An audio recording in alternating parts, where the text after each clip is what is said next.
அனைவருக்கும் மாலை வணக்கம். இன்றைய மைண்ட் யுவர் மைண்ட் நிகழ்ச்சிக்கு உங்களை வரவேற்பதில் மகிழ்ச்சி கொள்கிறேன். அனைவரையும் அன்புடன் வரவேற்கிறேன். இன்னைக்கு நம்முடைய நிகழ்ச்சி 1273 வாரந்தோறும் வள்ளுவம் அதிகாரம் 95 வந்திருக்கோம். 100 மணிக்கு போறோம் அப்படின்றதுல மிகப்பெரிய சந்தோஷம். 95 வந்திருக்கோம்ன்றதுல மிகப்பெரிய ஆவல். அருமையான ஒரு அதிகாரம்.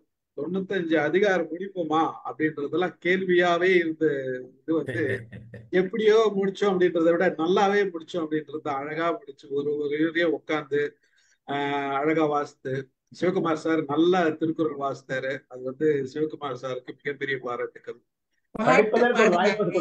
மத்தவங்க எல்லாம் வாசிக்கிறது தமிழாசிரியர்களா வாசிக்கிறாங்கன்றது வேற விஷயம். சார் வாசித்தாருன்றதுல எனக்கு மிகப்பெரிய மகிழ்ச்சி. உண்மையிலேயே சார், உண்மையிலேயே எனக்கு இதெல்லாம் படிக்க முடியுதுன்ற ஒரு சந்தோஷம். இல்லையோ ஓரளவு எனக்கு படிக்கவாது முடியுது அப்படின்றதுதான் எனக்கு சந்தோஷம். மருந்து அப்படின்ற அதிகாரம் நமக்கு ரொம்ப முக்கியமான விஷயம். இதுல மருந்து திருவள்ளுவர் நல்லாவே சொல்லியிருக்காரு. நம்ம டாக்டர் சொக்கலிங்கம் சொல்லுவாரு, எப்பயுமே நீங்க 4 இட்லி சாப்பிடுறீங்களா, 1 இட்லி குறைச்சிருங்க அப்படின்னுவாரு. அப்புறம் இன்னொரு இட்லி குறைங்க அப்படின்னு. எனக்கு தெரிஞ்ச அது நல்ல வைத்தியம், அருமையான வைத்தியம். அதுதான் திருவள்ளுவர் சொல்லிடுறாரு. கரெக்டா சாப்பிடுறத குறைச்சு சாப்பிடுங்க, உடம்பு உங்களுக்கு நோய் வராது. குறைச்சு சாப்பிட்டீங்கன்னா நோய் வராது அப்படின்றத அழகா சொல்லியிருக்காரு. பசி எடுத்த பிறகு சாப்பிடுங்கன்றத அழகா சொல்லியிருக்காரு. அவ்வளவு அழகா டாக்டர் தான் சொல்லுவாரு. அது டாக்டர் சொக்கலிங்கம் சொன்னது. இவர் பார்த்தோம்னா டாக்டர் சதீஷ் ஒரு ஆர்ட் சர்ஜன் நல்லா பேசியிருப்பாரு. அதுல அவர் பல விஷயங்கள் சொல்வாரு. அது காலார நடக்கணும்னு, கண்ணார தூங்கணும்னு, வாயார சாப்பிடணும், அதாவது கொஞ்சமா சாப்பிடணும், மனசார சிரிக்கணுமா. இது 4 செஞ்சா டாக்டர்கிட்ட என்கிட்டயே வருவானாங்க. நான் காலார நடக்கிறது எப்பெல்லாம் டைம் கிடைக்குதோ நல்லா நடந்துட்டே இருக்கணும், ஒரு எக்ஸசைஸ். கண்ணார தூங்கணும், ஒரு 7 மணி நேரம் நல்லா தூங்கணும், 8 மணி நேரம் நல்லா தூங்கணும்னு சொல்றாரு. அப்புறம் சாப்பிடுற விஷயம் அளவா சாப்பிடணும், நல்ல வாய் விட்டு சிரிக்கணும், எப்பெல்லாம் நேரம் கிடைக்குதோ அப்பெல்லாம் சிரிக்கணும். இது 4 ரொம்ப முக்கியமான செய்தியா சொல்லியிருக்காரு. இதுவும் நம்ம வள்ளுவரும் நமக்கு பல விஷயங்களை சொல்லியிருக்காரு. அதுதான் சொல்றாரு வள்ளுவர். திருவள்ளுவர் பார்த்தோம்னா தெரியும், நம்ம உடம்ப நம்மளே பாதுகாத்துக்கலாம் அப்படின்றது ரொம்ப ரொம்ப முக்கியம். நம்ம பிள்ளைங்களுக்கு நாம கொடுக்குற கிஃப்ட் நம்ம எவ்வளவு ஹெல்த்தியா இருக்கிறோன்றதுதான் மிகப்பெரிய கிஃப்ட். குழந்தைங்களுக்கு நாம கொடுக்குற கிஃப்டே அதுதான் மிகப்பெரிய கிஃப்ட். எவ்வளவு ஹெல்த்தியா நம்ம உடம்ப வச்சுக்கிறோம். ஆரோக்கியம்ன்றது ரொம்ப முக்கியமான விஷயம். இந்த ஆரோக்கியத்தை திருவள்ளுவர் என்ன சொல்லியிருக்காரு, நம்ம படிச்சிருந்தாலும் திருப்பி மறுபடியும் பேசுறது எத்தனை முறை வேணா பேசலாம், எத்தனை முறை வேணா நம்ம அதை படிக்கலாம். பல முறைகள் படிச்சு பல முறைகள் அதை பத்தி உரையாடும் பொழுது பல பல கருத்துக்கள் நமக்கே வரும். நம்மளுடைய உள்நோக்கல் நம்ம கொஞ்சம் நம்மளுடைய நடவடிக்கையும் மற்றவர்களுடைய நடவடிக்கையும் உள்நோக்கி கவனிக்கணும். நம்ம எப்படி நடந்துக்கிறோம், என்ன மாத்திக்கலாம் அப்படின்றதையும் நம்ம தெரிஞ்சுக்கிட்டோம். பார்ப்போம். இன்னைக்கு மருந்து அதிகாரம் படிக்கலாம். வழக்கம் போல சிவகுமார் சார் படிப்பாரு திருக்குறள். முதல்ல படிக்கட்டும். நீங்க படிங்க சார். மிகினும் குறையினும் நோய் செய்யும் நூலோர் வழிமுதலா எண்ணிய 3. மருத்துவ நூலோர் எண்ணி சொன்ன காற்று, நீர், உணவு என்ற 3ம் ஓர் உடலில் மிகுந்தாலும் குறைந்தாலும் நோய் உண்டாகும். இது வைரமுத்தையா சொன்னது. பரிமையாளர்கள் அதேதான் சொல்றாங்க. மருத்துவ நூலர் வாதம், பித்தம், சிலோத்தம், இது வைரமுத்து சொல்றது. காற்று, நீர், உணவு. பரிமையாளர்கள் பித்தம், வாதம், பித்தம், சிலோத்தம் என 3 இருக்கிறார்.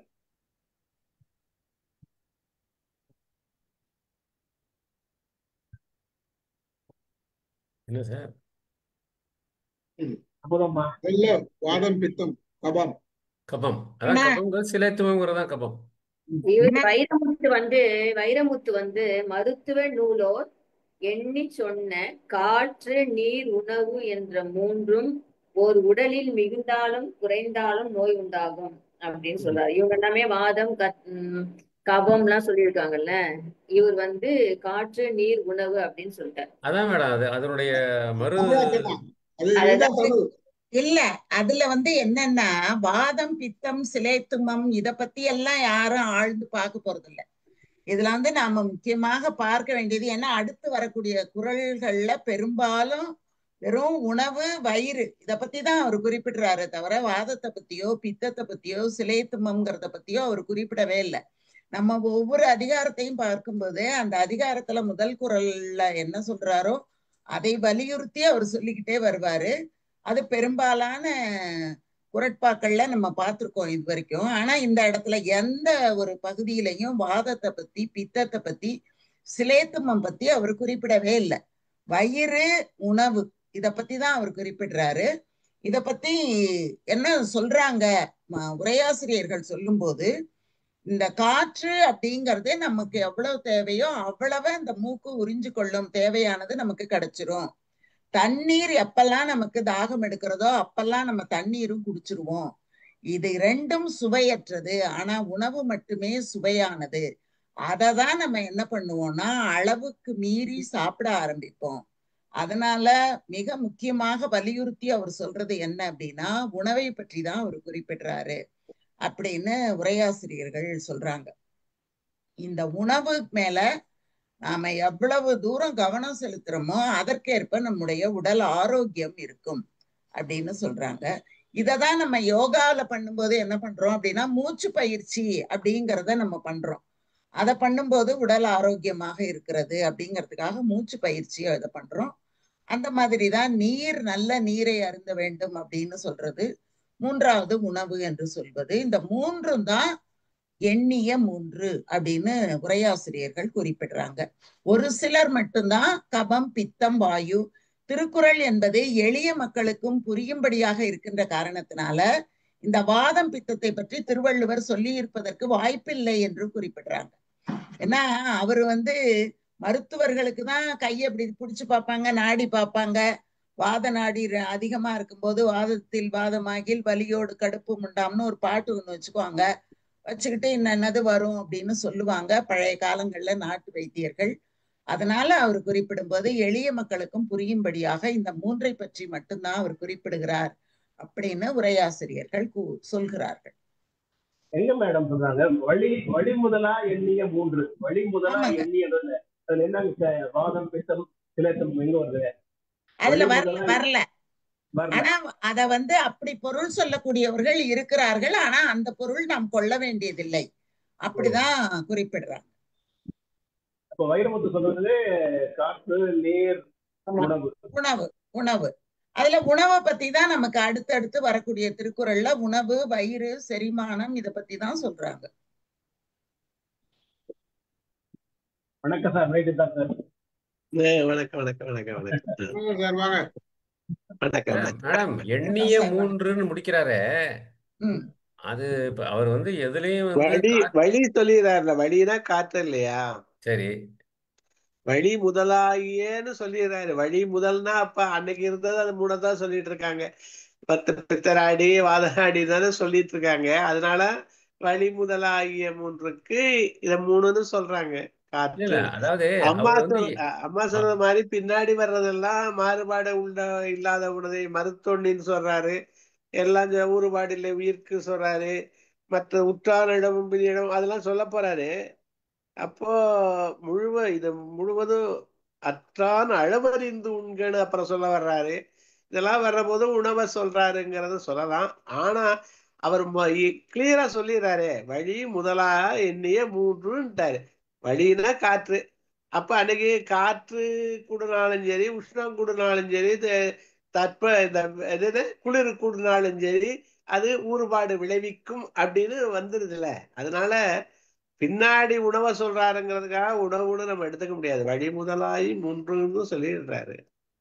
ஆனா பழைய இவரு பழவினையாளர் என்ன சொல்றாரு, பழவினையால் நோய் வரும். அதெல்லாம் எங்க சொல்றாரு எனக்கு தெரியல. அதெல்லாம் வருவிச்சு சொல்றாங்க. அல்லது ஒருவேளை ஒரு ஜீன்ஸ் வழியா வர்றத பழவினையால் வரும் அல்லது மற்ற காரணங்களால் வரும்னு இவர் சொல்ல வர்றாரு. யாரு பரிமேலழகர் ஆரம்பிக்கிறாரு. பழவினையால் வர்றதுங்கிறத நம்ம இங்க எடுத்துக்கிறதுக்கு இல்லாட்டியும் கூட ஒண்ணு குறைபாடு நமக்கு வழி வழியாக வந்த மரபுப்படி ஒரு குறைபாடு வருதுல்ல. இப்ப நமக்கு வருது, இப்ப டயபெட்டிஸ் வருது, அது ஏதோ ஒரு குறைபாடு தானே அது. அப்ப ஒண்ணு நமக்கு அதாவது உடம்புலயே வந்தது ஒன்று இருக்கலாம், இன்னொன்னு நம்ம செயல்களால நம்ம வருவிச்சுக்கிட்டது ஒண்ணு இருக்கலாம் இல்லையா. ரெண்டுங்கிற போது அதான் ரெண்டு சொல்றாரு பின்னாடி. இதே இதுல அவர் விளக்கம் சொல்ற போது திருக்குறள்லயே பரிமேலழகர்லயே விளக்கம் சொல்றாரு. ரெண்டு காரணங்களால் நமக்கு துன்பம் வருகிறதுங்கிறாங்க. ஒன்று பழங்காரணங்களாலும், ரெண்டாவது நமது செயல்களாலும்ங்கிறாங்க. இததான் வினைக்கொள்கையும் அதைத்தான் பேசுது. ஆனா பழங்காரணங்களை நம்ம இப்படி வச்சுக்கலாம், ஜீன்ஸ் வழியா வர்றது மாதிரி நம்மளுடைய பிறப்பிலேயே நமக்கு குறைபாடுகள் வந்து வர்ற நோய்கள் ஒன்று, நம்மளா தருவிச்சுக்கிறது ஒன்று, அப்படின்னு ரெண்டையும் பார்க்கலாம். மூணுக்கு இதைத்தான் சொல்றாங்க, வழி முதலாய் என்ற மூன்றுன்னு சொல்லிட்டாரு அவர், கிளியரா சொல்லிடுறாரு. அதுல இதுக்குதான் ரெண்டு அப்படிங்கிறத யோசிக்கலாம். நிறைய பாடல் இருக்கு, இதுல பல காரணங்கள் இருக்கு. இப்போ இத நம்ம எக்ஸ்டெண்ட் பண்ணி பார்க்கலாம். இதுக்கு மாத்திரம் இல்ல, எது குறைஞ்சாலும் சரி எது கூடுனாலும் சரி அது துன்பம் செய்யும் இல்லையா. இதுன்னு இல்ல, எது மிகினும் குறையினும் அந்த அளவை விட்டு எது போனாலும் சரிதான், கூடவோ குறைச்சலோ பண்றது அளவறிந்து வாழாதான் வாழ்க்கை சொல்லிடுறாரு. அப்ப நிறைய யோசிக்கிறதுக்கு நிறைய இருக்கு இந்த அதிகாரத்துல, பார்க்கலாம். நான் ஒண்ணு கேட்டுக்கலாமா அமுதமா? சொல்லுங்க, வேற யாராவது சொல்றதா? அமுதமா, இந்த வாதம்ங்கிறது வந்து எதனால வரும்? இப்ப நீரு வழி உணவு சொன்னீங்க இல்லையா, வாதம் எதனால வரும், பித்தம் எதனால வரும், சிலேத்துமம் அப்படிங்கிறது என்னமா அர்த்தம்? அம்மா, சிலேத்துங்கிறது குளிர்ச்சி, சூடுங்கன்னு சொல்றாங்க, சூடுன்னு சொல்றாங்க. வாதம்ங்கிறது சூடால வருதுங்கிற. இல்ல சார், ஆயுர்வேதப்படி வாதம்ங்கிறது காத்துனால வர்றது எல்லாமே. மூணுமேமா? இல்ல இல்ல இல்ல, வாதம் வந்து காத்து, அப்புறம் பித்தம் வந்து நெருப்பு. பித்தத்தை தான் நான் மாத்தி சொல்லிட்டேன், நெருப்பு. அப்புறம் வந்து கபம் வந்து நீர். நீர். சார் இதுல வாதம் பித்தம் சிலேத்துமம் கபம் கபம் மேடம். கபம் கபம் குளிர். சில பேர் இது மூணும் வந்து இது யோகாலையும் இந்த கருத்து இருக்கு, இது மூணும் பேலன்ஸா இல்ல அப்படின்னா நோய் வரும். இந்த வழி முதலாயின்னு சொல்லிட்டாரு அவர், நீங்க உங்க கற்பனைக்கு விட்டுட்டாரு அவர். ஆனா நீரை மட்டும் சொல்லிட்டு காத்த மட்டும் சொல்லிட்டாரு. உயிர் வாழ்வதற்கு நமக்கு காற்று நீர் உணவு மூன்றும் வேண்டும்ல. என்ன அதாவது அவர் அத சொல்லல, அவர் அதை ஏன் சொல்லல அப்படிங்கிறது தெரியல. சொல்லிட்டாரு. அதனாலதான் ஒவ்வொரு உரையாசிரியர்களும் அவங்க கற்பனைக்கு தகுந்த மாதிரி சொல்லிட்டாங்க. இங்க கற்பனைக்கு சொல்றதை விட அவரு மூன்றுல ஒரு இது அழுத்தி சொல்றது வந்து வலின்றப்ப காத்துன்றது சுவாசம். அந்த சுவாசம் குறைஞ்சுன்னா, சுவாசத்துல வேறுபாடு வந்ததுன்னா நம்ம உடம்புல தொந்தரவு வரும்ன்றது இயல்பு.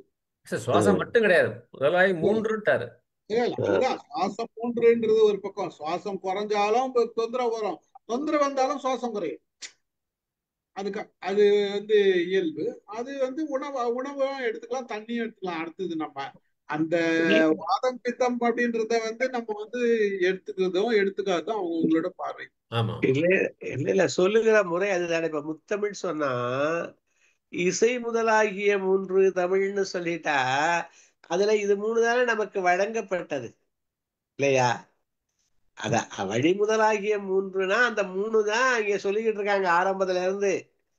அதுல ஒன்ன சொல்லிட்டாரு, ரெண்டுங்கிறத சுருக்கமா விட்டுட்டாரு. சார் இப்ப நீங்கெல்லாம் பேசும் பொழுது எனக்கு தோணுது, பஞ்சபூதங்கள் இருக்கு இல்லையா, அதுல நிலத்தையும் ஆகாயத்தையும் விட்டுட்டா மிச்சம் மூணு தான் நம்ம சொல்லிட்டு இருக்கோம், அதத்தான் அவர் சொல்றாரு அப்படின்ற மாதிரி எனக்கு தோணுது சார். இல்ல அந்த கருத்து ஒரு சில பேர் வந்து சொல்றாங்க மேடம். என்னன்னா அந்த அந்த மேட்டர் 5 மேட்டரால தான் உடம்பு உண்டானது. 5 மேட்டர்ல வந்து இப்ப பூமியும் ஆகாயமும், பூமியில நம்ம கீழே இருக்கு, ஆகாயம் மேல நம்மளை விட்டு வெளியில இருக்கு. மீதி 3 தான் சொல்லியிருக்காரு அப்படின்னு சில பேர் சொல்றாங்க. இப்ப வாதம் பித்தம் ஸ்லேத்துமம்னால அந்த 3 தானே சார் குறிக்குது. அதான் அந்த மீதி 3 தான் அப்படின்னு சில பேர் சொல்றாங்க. அவர் வந்து சொல்லாதனால, வழி முதலாயின்னு சொன்னாதனால அது வந்து ஒவ்வொருத்தர் அவங்களுடைய கருத்துக்கு தகுந்த மாதிரி சொல்லியிருக்காங்க. பட் ஆனா இந்த வழியை வந்து விடலை, அவரு காத்த வந்து விடலை, வழியை சொல்லியிருக்காரு. ஆனா வழி நிச்சயம் அது. எதா இருந்தாலும் பேலன்ஸ்டு. நிலம் இல்லாத இந்த 3மே, அதாவது இந்த 2ம் அட்லீஸ்ட் இல்ல சார். நெருப்பும் கிடையாது, நீரும் கிடையாது, நிலம் இல்லாத, இல்லைங்களா? மண்ணு நம்மளுக்கு அது அது அது நிறைய கருத்து இருக்கு அதுல. இல்ல மண்ணுன்னா கூடமா மண்ணுல 5மே இருக்கு. நீர் இருக்கு, நெருப்பு இருக்கு, காற்று இருக்கு, பூமி. இது 4மே இருக்கு பூமிக்குள்ளார. ஆகாயமும் இருக்கு பூமிக்குள்ளார. இப்ப இந்த இடத்துல நூலோர்னு சொல்றது வந்து சான்றோர்னு சொல்றாங்களா? இல்ல, மருத்துவ நூலோர்னு தான் பாக்கணும். நூலோர்ங்கிறது இங்க வர்றது இந்த மருந்து பத்தி ஆராய்ந்தவர்கள்ங்கிறதா நம்ம எடுத்துக்கணுங்கிறது தான். அதாவது நூலோர் பல நூலோர் இருக்கு. அவர் சொல்லிட்டாரு, நிறைய இடங்கள்ல சொல்றாரு. கற்பவை கற்கெல்லாம் சொல்லிட்டாரு. இந்த மருத்துவ நூல் கற்றவர்கள் தான் இங்க நூலோர்னு எடுத்துக்கணும். எல்லா நூலோரையும் இதுல கொண்டு வர முடியாது. அவங்கள பத்தியும் இதுல இருக்கு, மருத்துவர்களை பத்தியும் இதுல இருக்கு. மருத்துவர்கள் இதுல இருக்கு, சாப்பாட்டை பத்தியும். அந்த 2 தான் இதுல பெரிதும் வலியுறுத்தி சொல்றது. அந்த 2 தான் சொல்றாங்க. நான் என்ன சொல்றேன்னா, போட்டு குழப்பறதை விட நூலோர்ன்றது படிச்சவங்க, அறிவுள்ளவங்கன்னு வச்சுக்குவோம். குரலை பார்ப்போம், அங்க எங்கேயாச்சும் இது கனெக்ட் ஆகுதான்னு பார்த்துட்டு அதை பத்தி பேசுவோம். அது முன்னாடி போறதுக்கு முன்னாடி எனக்கு ஒரு டவுட். எல்லாரும் வாதம் பித்தம் கபம்ங்கிறாங்க. வாதம் காத்து தெரியும், பித்தம்னா அது எனக்கு பைல் ஜூஸ்ன்னு தான் தெரியும். எப்படி? ஆனா சயின்ஸா அந்த புக்ல எடுத்து நான் படிச்சப்ப பித்தம்னா பைல் ஜூஸ், லிவர் செக்ரியேட் பண்ற ஒரு ஜூஸ், செரிமானத்துக்கு உண்டானதுன்னு தான் எனக்கு நான் படிச்சு தெரிஞ்சுக்கிட்ட வரையும்.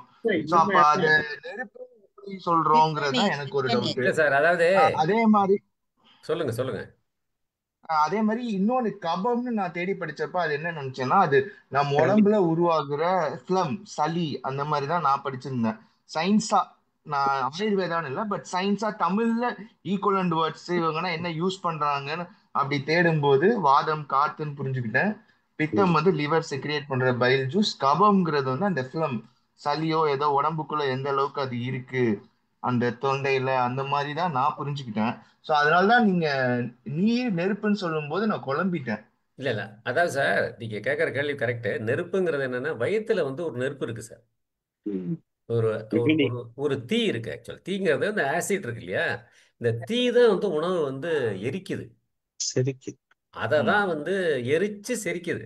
அந்த தீயை தான் வந்து குறிப்பிடுறாங்க, ஆயுர்வேதத்துல குறிப்பிடுறது அதுதான்.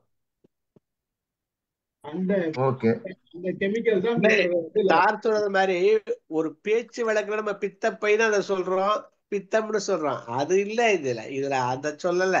அந்த ஒரு இத மாத்திரம் இல்ல, எல்லா நீரும் சார் சொல்ற மாதிரி வயிற்றுல சுரக்கிற எல்லா என்சைமும் சேர்ந்த நீரை தான் அதை சொல்றது. அதாவது அக்னின்னு மாதிரி தான் சொல்றான். வயிற்றுல நெருப்பு கட்டிக்கிட்டு இருக்கோம்லாம் சொல்றோம்ல, அது மாதிரி ஒரு இத செரிக்கிறதுக்கான ஒரு அக்னி. நாட்டு வைத்தியம் பண்றவங்க நாடி பிடிச்சு பார்க்கறதே இந்த 3 தான் நாடி பிடிச்சு பார்ப்பாங்க. நம்ம உடம்புல வந்து ஏராளமான நாடிகள், 72,000 நாடிகள் இருக்கு அப்படின்னு சொல்லுவாங்க. இந்த 3 நாடிகளை பார்த்துதான் என்ன நோய் இருக்குங்கிறதையும் சொல்லிடுவாங்க. அந்த நாடி துடிப்பை வச்சு இந்த நோய் இருக்கு உங்களுக்கு அப்படின்னு சொல்லிடுவாங்க. அதனாலதான் இப்ப நம்ம டாக்டர்கிட்ட போய் என்னென்ன செய்யுதுன்னு சொல்றோம். பழைய காலத்துல சொல்லவே மாட்டாங்க. இதை நான் பார்த்திருக்கேன். அப்படி கை மேல வந்து இப்படி போட்டு இப்படி பிடிச்ச உடனே ஒரு பாட்டு ஒண்ணு சொல்லுவாங்க, அத்தனையும் உடம்புக்குள்ளார இருக்கும். ஆமாங்க இதுதான் அப்படின்னா அதுக்கு தகுந்த மாதிரி மருந்து கொடுப்பாங்க.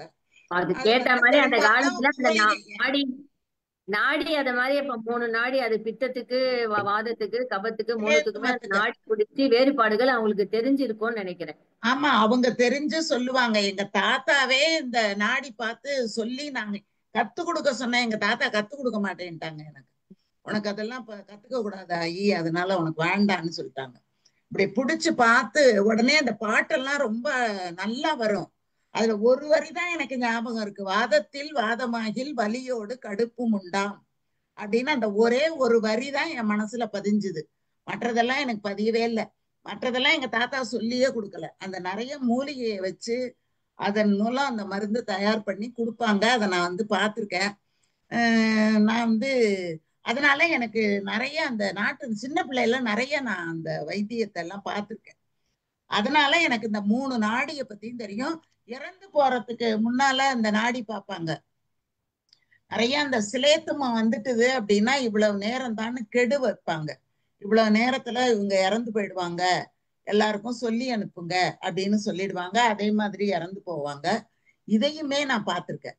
சொல்லி அனுப்பி வர வேண்டியவங்களை எல்லாம் வரவழைச்சிருவாங்க, எல்லாரும் பார்த்துருவாங்க. அந்த மாதிரி அவ்வளவு துல்லியமாக பார்க்கக்கூடிய முறை வந்து முன்னால இருந்தது. அதை ஏன் எல்லாருக்கும் சொல்லி கொடுக்காம விட்டுட்டாங்க அப்படின்னா தவறா பயன்படுத்திட போறாங்க அப்படிங்கிற ஒரு காரணம் வச்சுக்கிட்டாங்க.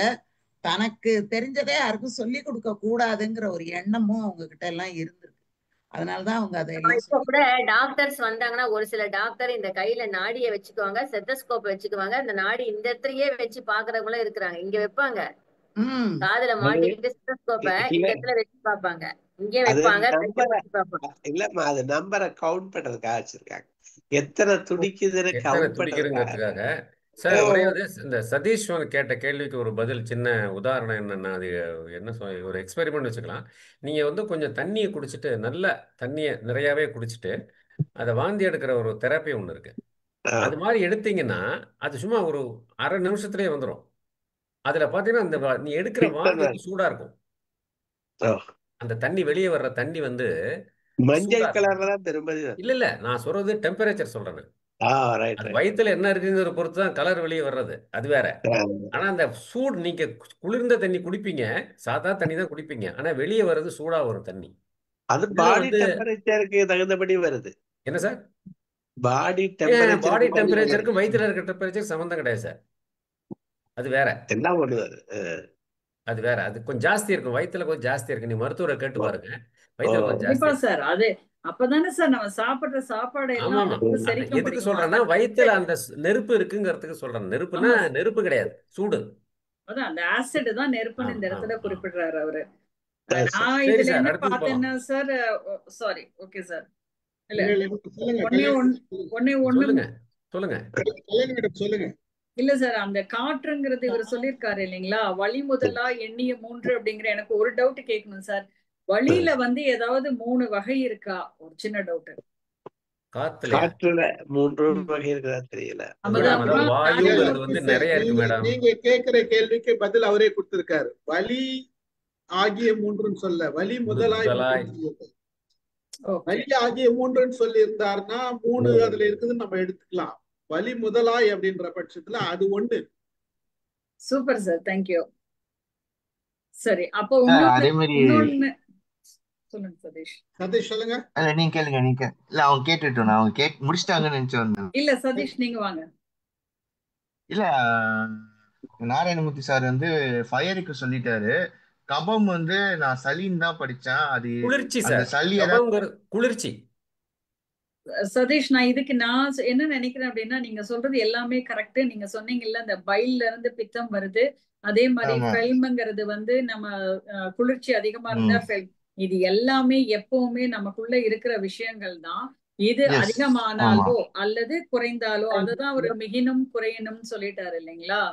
அந்த பைல் வந்து ஒருவேளை மிகுதியானாலோ அல்லது குறைஞ்சாலோ, அல்லது ஃபெல்ம் வந்து மிகுதியானாலோ குறைஞ்சாலோ அந்த இடத்துல நம்மளுக்கு சிக்னஸ் வரும் அப்படிங்கறத சொல்றாரு.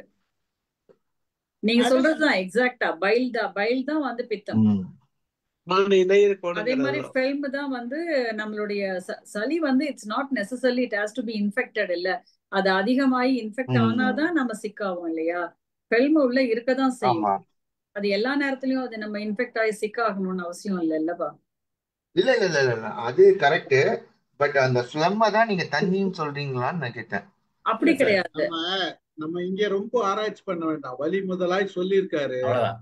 அதை நம்ம ரொம்ப ஆராய்ச்சி பண்ணிட்டு தேவையில்லாத நம்ம போட்டு அதுக்கப்புறம் சளி கபம் இதெல்லாம் போட்டு கொண்டு வேணாம். ஏன்னா நூலாசிரியர்கள் ஏகப்பட்ட எழுதிட்டாங்க. அவங்க எழுதும் உண்மை இல்லைன்றது தெரியுது. நம்மளால அதை வள்ளுவர் சொன்னது அதுவாக இருக்குமன்றது தெரியாது. நமக்கு அடுத்த குரல் சொல்றத பார்த்துட்டு இதை கனெக்ட் பண்ணிக்கலாம். அடுத்த குரல் சார், அடுத்த குரல் படிச்சிருக்கேன். மருந்து என வேண்டாமாம் யாக்கைக்கு அருந்தியது யாக்கைக்கு அருந்தியது அற்றது போற்றி உணில். மருந்து என வேண்டாமாம் யாக்கைக்கு அருந்தியது அற்றது போற்றி உணில். உணவு உண்ட உணவு முற்றிலும் செரித்து கழிந்தது என்பதை உணர்ந்து தெளிந்து அதன் பின் உண்ணும் பழக்கத்தை உண்டாக்கி கொண்டால் ஒருவனுக்கு மருந்து என்ற ஒன்று வேண்டவே வேண்டாமா.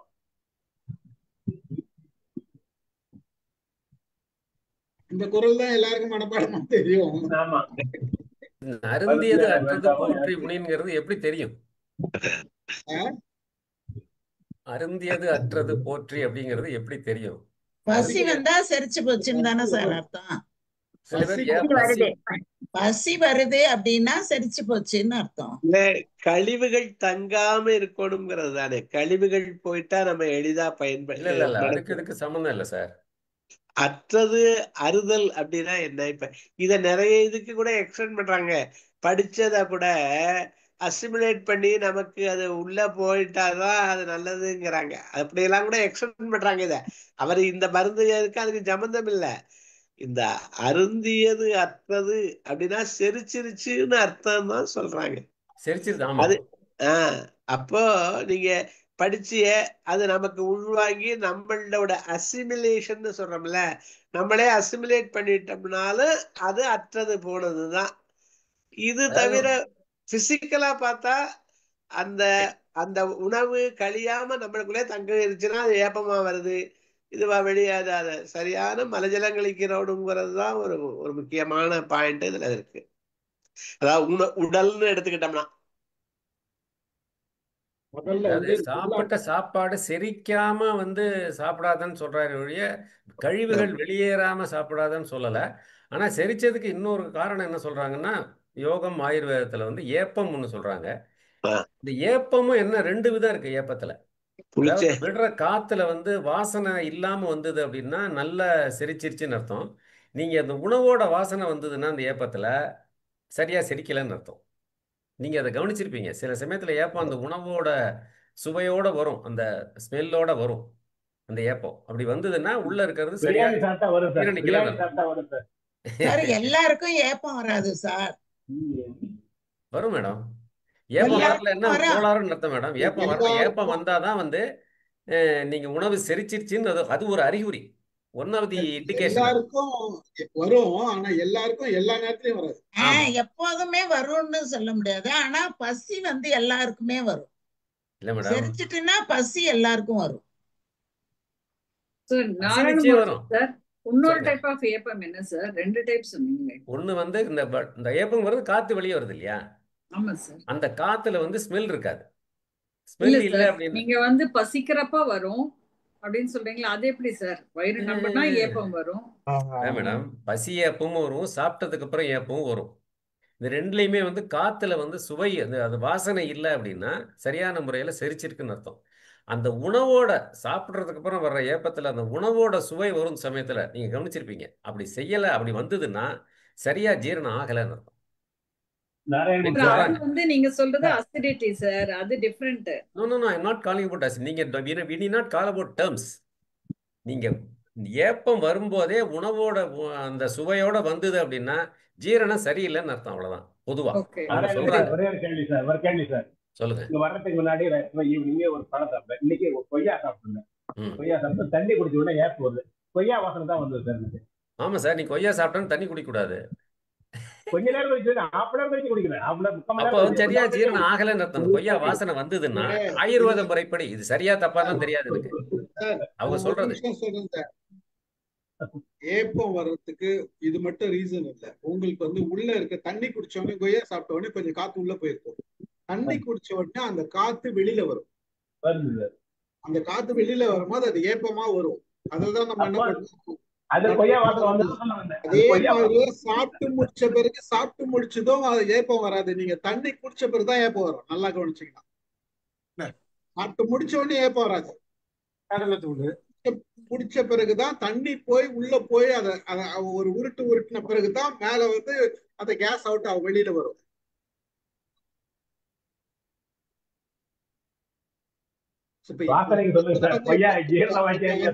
அடுத்த சாப்பாடு, அடுத்த வேளை சாப்பாடு சாப்பிடுறது ஏப்பமா பசியான்றது பொறுத்து இல்ல. ஏப்பம் வந்தா சாப்பிடாத இருக்கலாம், ஆனா பசி வந்தா சாப்பிட்டுதான்.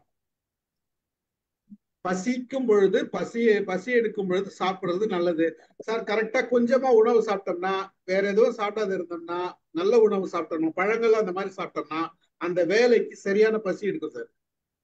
நமக்கு உடம்புல சரியான பசி டைம் எடுக்கலனாவே நம்ம உடம்பு வந்து அந்த அந்த அந்த நம்ம ஏகப்பட்டது கொடுத்துட்டு இருக்கோம்னு அர்த்தம். அந்த கொடுத்துட்டு இருக்கும் போதே நமக்கு என்ன பண்றோம், அடுத்த வேலைக்கு நம்ம வேலை கொடுக்கல. அப்போ நமக்கு அந்த ஒர்க் வந்து நம்ம ப்ராப்பரா நடக்கலன்றது. அதுதான் சொல்றாரு, பசிக்க வச்சுட்டோம்னா உடம்பு வந்து அது வேலையை கரெக்டா செய்யும் அப்படின்றதான் செய்யறாரு. நாம தான் இல்லையே, அப்படி இல்லையே, இங்க பிரச்சனை அதுதானே. அந்த காலத்திலேயே சொல்லியிருக்காருன்னா அங்க அப்பயே எவ்வளவு பிரச்சனை இருக்குது. யாரும் பசிக்கிறதுக்கு முன்னாடி நிறைய சாப்பிட்டு இருக்காங்கன்றது தெரியுது. இப்போ நம்ம என்ன பண்றோம், வெளியில போனா சாப்பிடுறோம், எங்கேயாச்சும் ஒரு ஐஸ்கிரீம் சாப்பிடுறோம், பிஸ்கெட் சாப்பிடுறோம், எது வேணா சாப்பிடுறோம் இல்லையா. அப்போ கண்டினியூஸா சாப்பிடும் போது அந்த ஏப்பம், அதாவது பசின்றது வராதுன்றது தான். அப்போ கொஞ்சம் நம்ம கண்ட்ரோலா இருக்கணும்ன்றதுதான், வேற ஒண்ணும் கிடையாது. சிக்கன் பிரியாணி சாப்பிட்டா எனக்கு சிக்கன் வாசனை வருது ஏப்பம் வர்றப்போ. இது அன்யூஷுவலா சார். சிக்கன் பிரியாணி எப்பவுமே சாப்பிடுறது, எங்கேயா சாப்பிடுறப்போ அதுல போடுற மசாலா, எண்ணெய், நெய் எல்லாம் சேர்ந்து ஏப்பம் வர்றப்போ வாசனை வருது சார். இது ஜீரணம் ஆகலன்னு அர்த்தமா சார்? இல்ல அது சாப்பிட்ட பிறகு நீங்க வர ஏப்பம் வந்து ஜீரணம் ஆயிடுச்சு சார். பல பேர் ஜீரணம் ஆயிடுச்சுன்னாங்க, ஏப்பம் வந்துச்சு ஜீரணம் ஆயிடுச்சு. ஜீரணம் ஆனது கிடையாது. செரிச்சிச்சுன்னா வயிறு காலிடும். நம்ம உணர்வோம், அந்த செரிச்ச பிறகு வயிறோட இது வந்து அந்த ஃபீல் தெரியும் நமக்கு, வயிறு காலி ஆயிடுச்சுன்னு தெரியும். வயிறு ஃபுல்லா இருந்தா கேஸ் தான் வர்றது. இந்த ஏப்பத்துக்கு 2 முறை சாப்பிட்டு இந்த சாப்பாடு போதும் அவங்க சொல்றது, இது உண்மைன்னு தெரியல. அதாவது சாப்பிட்டுட்டு அப்புறம் ஏப்பம் வருது அப்படின்னா இனிமேல் சாப்பிடாதாங்கிறாங்க சில மருத்துவர்கள். ஏப்பம் வந்ததுன்னா சாப்பிடாது, அது போதும், அதாவது உணவு வந்து வயிறு வந்து போதும்னு சொல்லுது அப்படின்னு சொல்றாங்க. இப்ப சாப்பிட்ட உணவோட அந்த சுவையோட வெளியே வந்ததுன்னா ஜீரணம் ஆகலைன்னு சொல்றாங்க. எது உண்மை? இது சொல்றதுதான் இது. இதுல வந்து நம்ம நாராயண் சார் சொல்றது வந்து எப்போ அது சாப்பிட்ட உடனே நீங்க ஏப்பம் வரதுல ஒரு ஸ்மெல் இருந்ததுன்னா அது வந்து வாயில இருந்து வர ஸ்மெல் சார். இது அந்த கேஸ் வருது வாயில இருந்து வர்றது. இருங்க நான் முடிச்சிடறேன். இருங்க கொஞ்ச நேரம் கழிச்சு சாப்பிட்டு ஒரு 1 hour கழிச்சு இல்ல ஒரு கொஞ்ச நேரம் கழிச்சு பாதி செரிக்காத நல்ல ஒரு ஏப்பம் வரும். அப்போ அந்த ஸ்மெல் கலந்து வரும், அந்த ஃபுட்டோட இன்ஃபெக்ஷன் உள்ள இருக்கிறது வரும். அப்போ பாத்தீங்கன்னா அதுதான் அங்க பிரச்சனை. ஆமா, உடனே வர ஏப்பத்துல ஸ்மெல் வர்றதுதான், அது கவலைப்பட வேண்டியது இல்ல. கொஞ்ச நேரம் கழிச்சு 1 மணி நேரம் 2 மணி நேரம் கழிச்சு ஏப்பம் வரும். அந்த ஏப்பம் வருது பாருங்க, அந்த கேஸோட ஸ்மெல் வந்ததுன்னா அப்போ உங்களுக்கு அங்க பிரச்சனை இருக்குதுன்னு அர்த்தம். அதுதான் சொல்றேன். மாலதி என்னவோ சிரிக்கிறாங்க சார். இல்லப்பா, டாபிக்கே வேற விதமா அப்படியே போயிட்டு இருக்குது. அதான் எனக்கு மாலதி கிட்டயும் அமுதாமா கிட்டயும் மட்டும் ஒரு கேள்வி கேட்கணும், ஓகேங்களா? இப்ப வந்து குழந்தைங்க வந்து நம்ம பால் கொடுப்போம்லம்மா, பால் கொடுத்ததுக்கு அப்புறமேலு தூக்கி தோல்ல போட்டு தட்டி கொடுக்க சொல்லுவாங்க. ஏப்பம் வரட்டும், அப்புறமேல படுக்க வச்சு தூங்க வைங்க அப்படின்னு சொல்லுவாங்க. அப்ப அந்த இடத்துல வந்து என்ன ரீசன்? செரிக்காததுக்கெல்லாம் என்ன சொல்லுவாங்கன்னா, குழந்தைங்க வந்து வாயை திறந்து அதுங்களுக்கு பிடிக்குது இல்லையா, வாயை மூடி திறக்கும் போது அது காத்தையும் சேர்த்து முழுங்குது. அதனால அந்த காத்தும் பாலும் ஒன்னா போயிடுதால அதனால அந்த காத்து வெளியில வருது. அதுதான் அந்த இடத்துல ஏப்பத்துக்கு வந்து டோட்டலா வேற மீனிங் இல்ல. அதான் டாக்டர் முதுகுல போட்டு தட்ட சொல்றதுக்கு அதுதான். அதுக்கு பேரு அண்ணான்னு சொல்றேன் நான். குழந்தை சாப்பிட்டது நீங்க தட்டினீங்கன்னா உள்ள போயிடுச்சுன்னா காத்து வந்ததுன்னா உணவு குழல்ல அந்த உணவு இல்ல. உணவு குழல்ல வந்து கீழே இறங்கிடுச்சு, இறைப்பைக்கு இறங்கிடுச்சு. அப்போ அது உள்ள போயிடுச்சுன்னு அர்த்தம். அவ்வளவுதான். கேஸ்ட்ரிக் வெளியில வந்துருச்சுன்னா அது இறங்கின பிறகு உணவு உள்ள போனோடனே அங்க இருந்து கேஸ் வெளியில வந்துருது, ஃப்ரீ ஆயிடும்.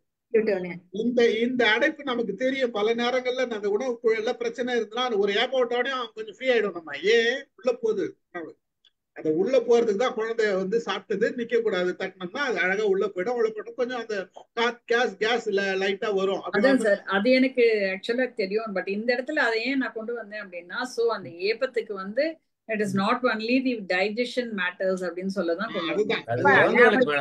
எல்லாருமே வந்து ஒரு சாப்பிடும் போது பேசாதீங்க சொன்னதுக்கு என்ன ரீசன்? பேசாம நம்ம பேசிக்கினே நம்ம சாப்பிட்டோம்னா சாப்பாடு கூட சேர்ந்து காத்தும் உள்ள போகுதுன்றதுக்காக தான் அது வந்து தேவையில்லாத உணவு குழாயிலையும் போயிடும். அது பிரச்சனை அப்படின்றதாலதான் வந்து சாப்பிடும் போது பேசாதீங்க சொல்லி வச்சிருக்கேன். சாப்பிடும் போது பேசக்கூடாதுன்றதுக்கு வேற ரீசன் இருக்கு. என்ன சொல்லுங்க? எதையாவது எக்கு தப்பா பேசி கோவங்கமா வந்துரும். அது ரெண்டு குடலுக்கு ஒரே சின்ன சுவாச பாதைக்கும் உணவு பாதைக்கும் போக வேண்டிய உணவு சுவாச குழலுக்கு போயிடும், அதனால குறையேறும்.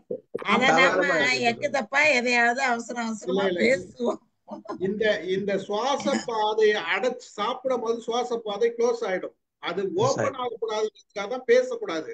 அது ஓபன் ஆகி அது உள்ளர சாப்பாடு போயிடுச்சுன்னா லங்ஸ் உள்ள போயிடுச்சுன்னா பிரச்சனை ஜாஸ்தி ஆயிடும். லங்ஸ்ல சாப்பாடுலாம் போயிடுச்சுன்னா செரிக்காது, அந்த ஃபில்டர் வராது. அப்போ நமக்கு டேஞ்சரஸ், உடம்பு வந்து டேஞ்சரஸ் ஆயிடும்.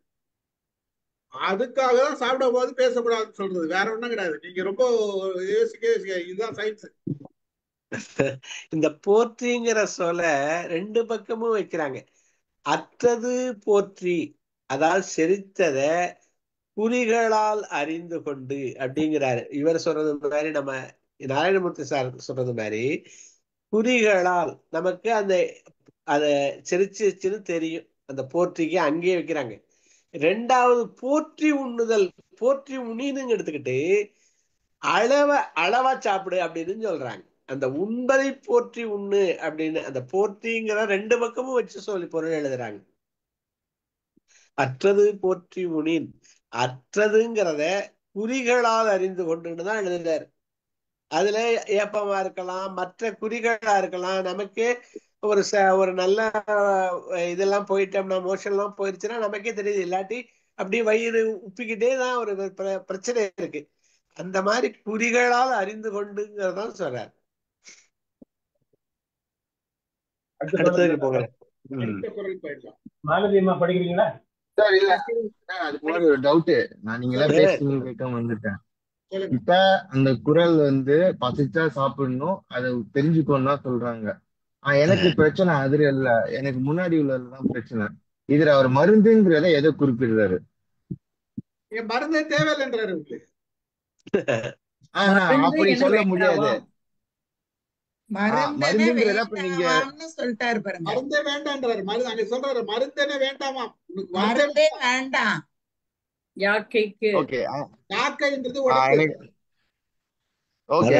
எனக்கு என்ன மருந்துங்கிறது நோய்க்கு யாரா சொல்லுங்க. உடலுக்கு ஒரு துன்பம் வந்தா, உடலுக்கு ஒரு துன்பம் வந்தா அதை நீக்கிறதுக்கு எது பயன்படுதோ அது பூராமே மருந்து தான். அது திரவமா இருக்கலாம், அல்லது ஒரு இதுவா இருக்கலாம், கெமிக்கலா இருக்கலாம். நமக்கு மருந்துனா என்ன? தீர்வு தான் அது. நோய்க்கு தீர்வு மருந்து. சொல்லுங்க சதீஷ். இல்ல, நான் எதுக்கு அதை மருந்து மெடிசனான்னு கன்ஃபார்ம் பண்ணிக்கதான் கேட்டேன்.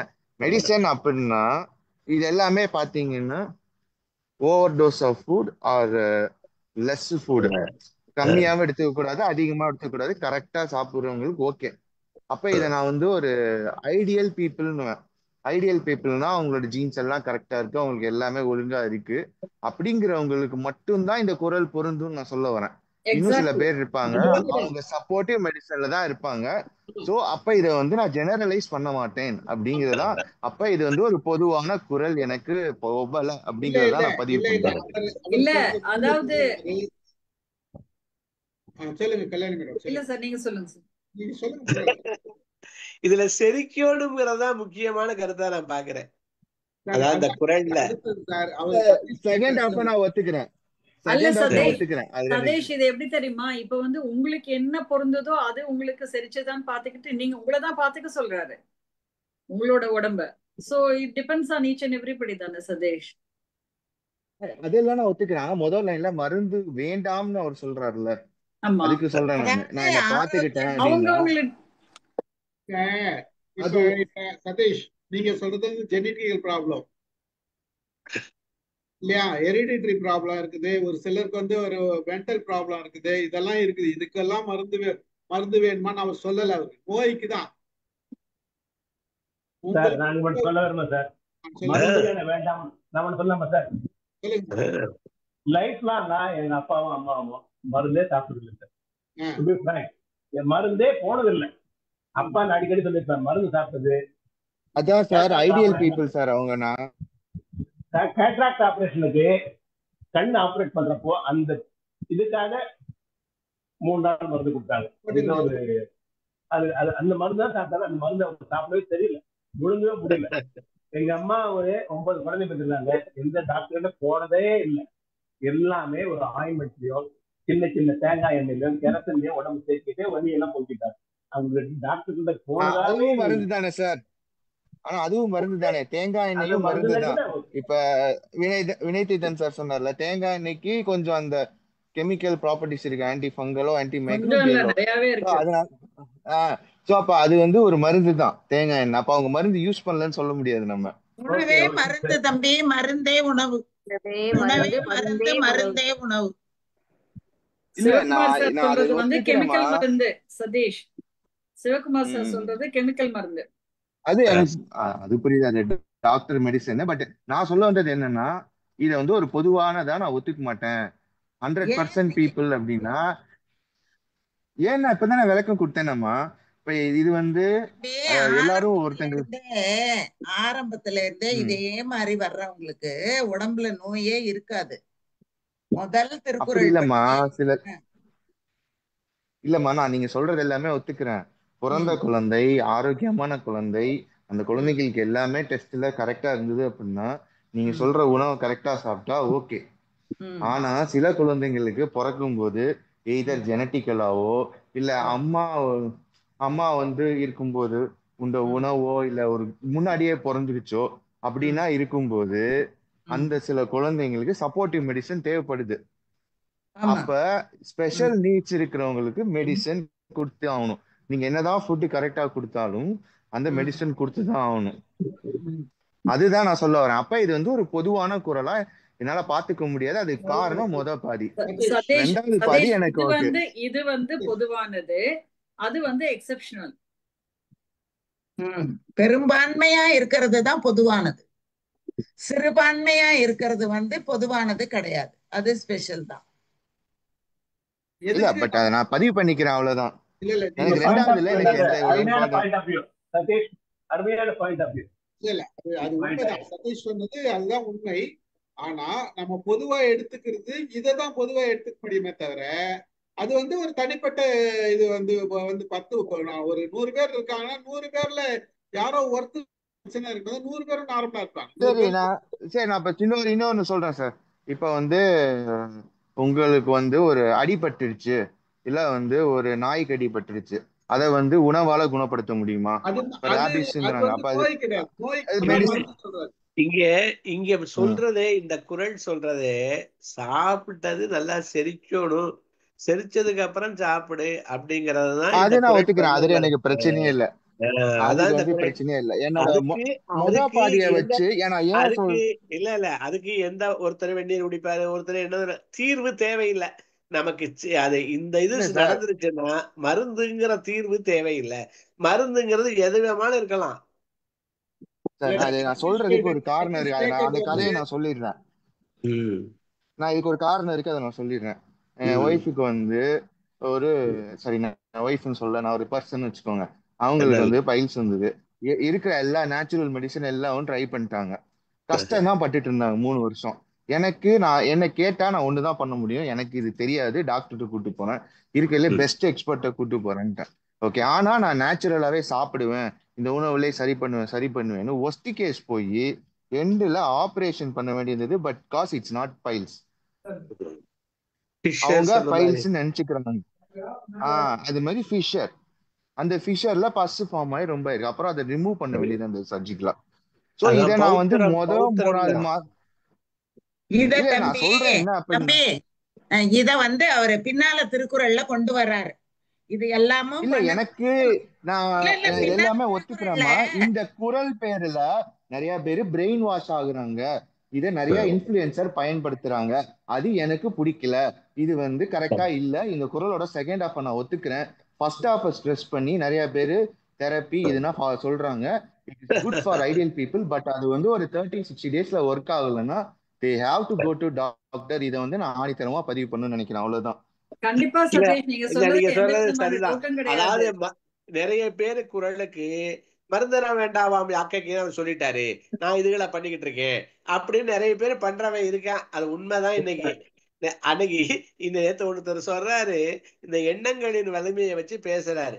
அவர் திருக்குறளை கொண்டாடுறாரு. நோற்பார் சிலர் நோலாதார் பலர். சில பேர் தான் இந்த விஷுவலைசேஷன் டெக்னிக் எல்லாம் பயன்படுத்துறானா, சில பேர் தான் இந்த மைண்டினுடைய பவரு பாசிட்டிவ் ஸ்டேட்மெண்ட் எல்லாம் எழுதுறானா, அதான் நோற்பாரானே. இவர் எதை சொல்ல வர்றாரு திருக்குறள்ல? செயலாற்றுங்கள், தொடர்ந்து செயலாற்றுங்கள், செயலாற்றாதவர்கள் பலர்னு சொல்றாரு. தவம் செய்த அவை எண்ணியா எண்ணியாங்க இதுவ அப்படின்னு சொல்றதுக்கு இங்க கொண்டாந்து இதை சேர்க்கிறாங்க. அதனால குறளை வித்தியாசமாகவும் பயன்படுத்துறவங்க இருக்காங்க. அப்படிலாம் பயன்படுத்த வேண்டாம்னு ஒரு எச்சரிக்கை இதுவும் இவர் சொல்றது ரைட்டு. நிறைய பேரு மருந்துக்கு வேண்டாம்னு சொல்லிட்டாரு, நான் மருந்து எடுத்துக்க போக மாட்டேன், நான் இந்த உணவாலேயே நான் குணப்படுத்திக்குவேன் அப்படிலாம் நினைச்சுக்கிட்டு இருந்தான்னா ஒரு ஸ்டேஜ் வரைக்கும் தான் அப்படிங்கிறது சொல்ல வர்றாரு. அதை ஒத்துக்கத்தான் வேணும். அடுத்தது கூட போங்க. நாராயணன் சார் காணாம போயிட்டாரு.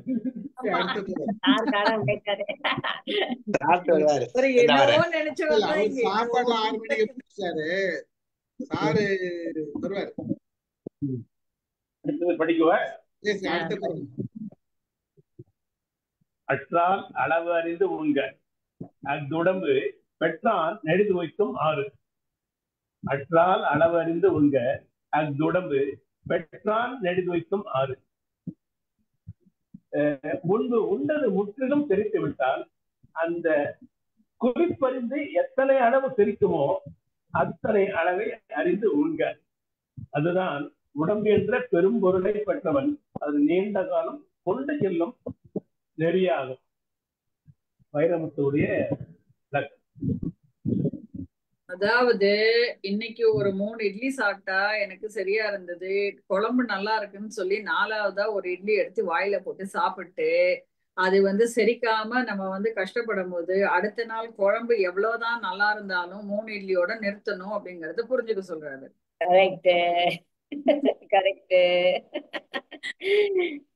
அது மட்டும் சொல்றாரா?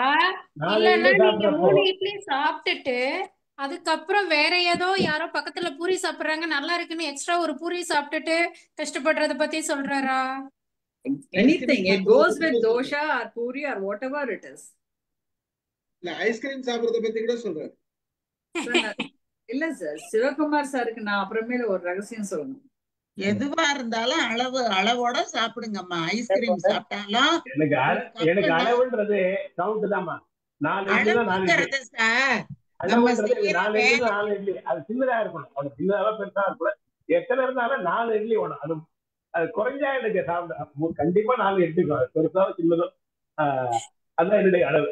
பூரின்னாக்கா அது என்னன்னா நமக்கு சார் செய்யற வேலையை பொறுத்து நம்ம உடம்பு எவ்வளவு எடுத்துக்கோங்கிற தன்மையை பொறுத்து இது எல்லாத்தையும் பொறுத்துதான் நம்ம சாப்பிடுறதுங்கிறது அமையும். சில சமயங்கள்ல நமக்கு வேலை இல்லாத நேரங்கள் இருக்கும்போது நம்ம தானாவே உணவு குறைந்துதான் போகும். அது அதிகப்படியா உடல் உழைப்பு இருக்கிறவங்களுக்கு அதுக்கான சக்தி வேணுங்கிறதுனால அதுக்கு ஏற்ப அவங்க உணவு சாப்பிடணும். எதுவா இருந்தாலும் அந்த அளவுங்கிறது அவங்களுக்கு தான் தெரியும். அதனாலதான் அளவு அறிந்து நீங்க சாப்பிட்டுக்கங்க. உங்களுக்கு எவ்வளவு சாப்பிட முடியுமோ அவ்வளவு நீங்க சாப்பிட்டுக்கங்க.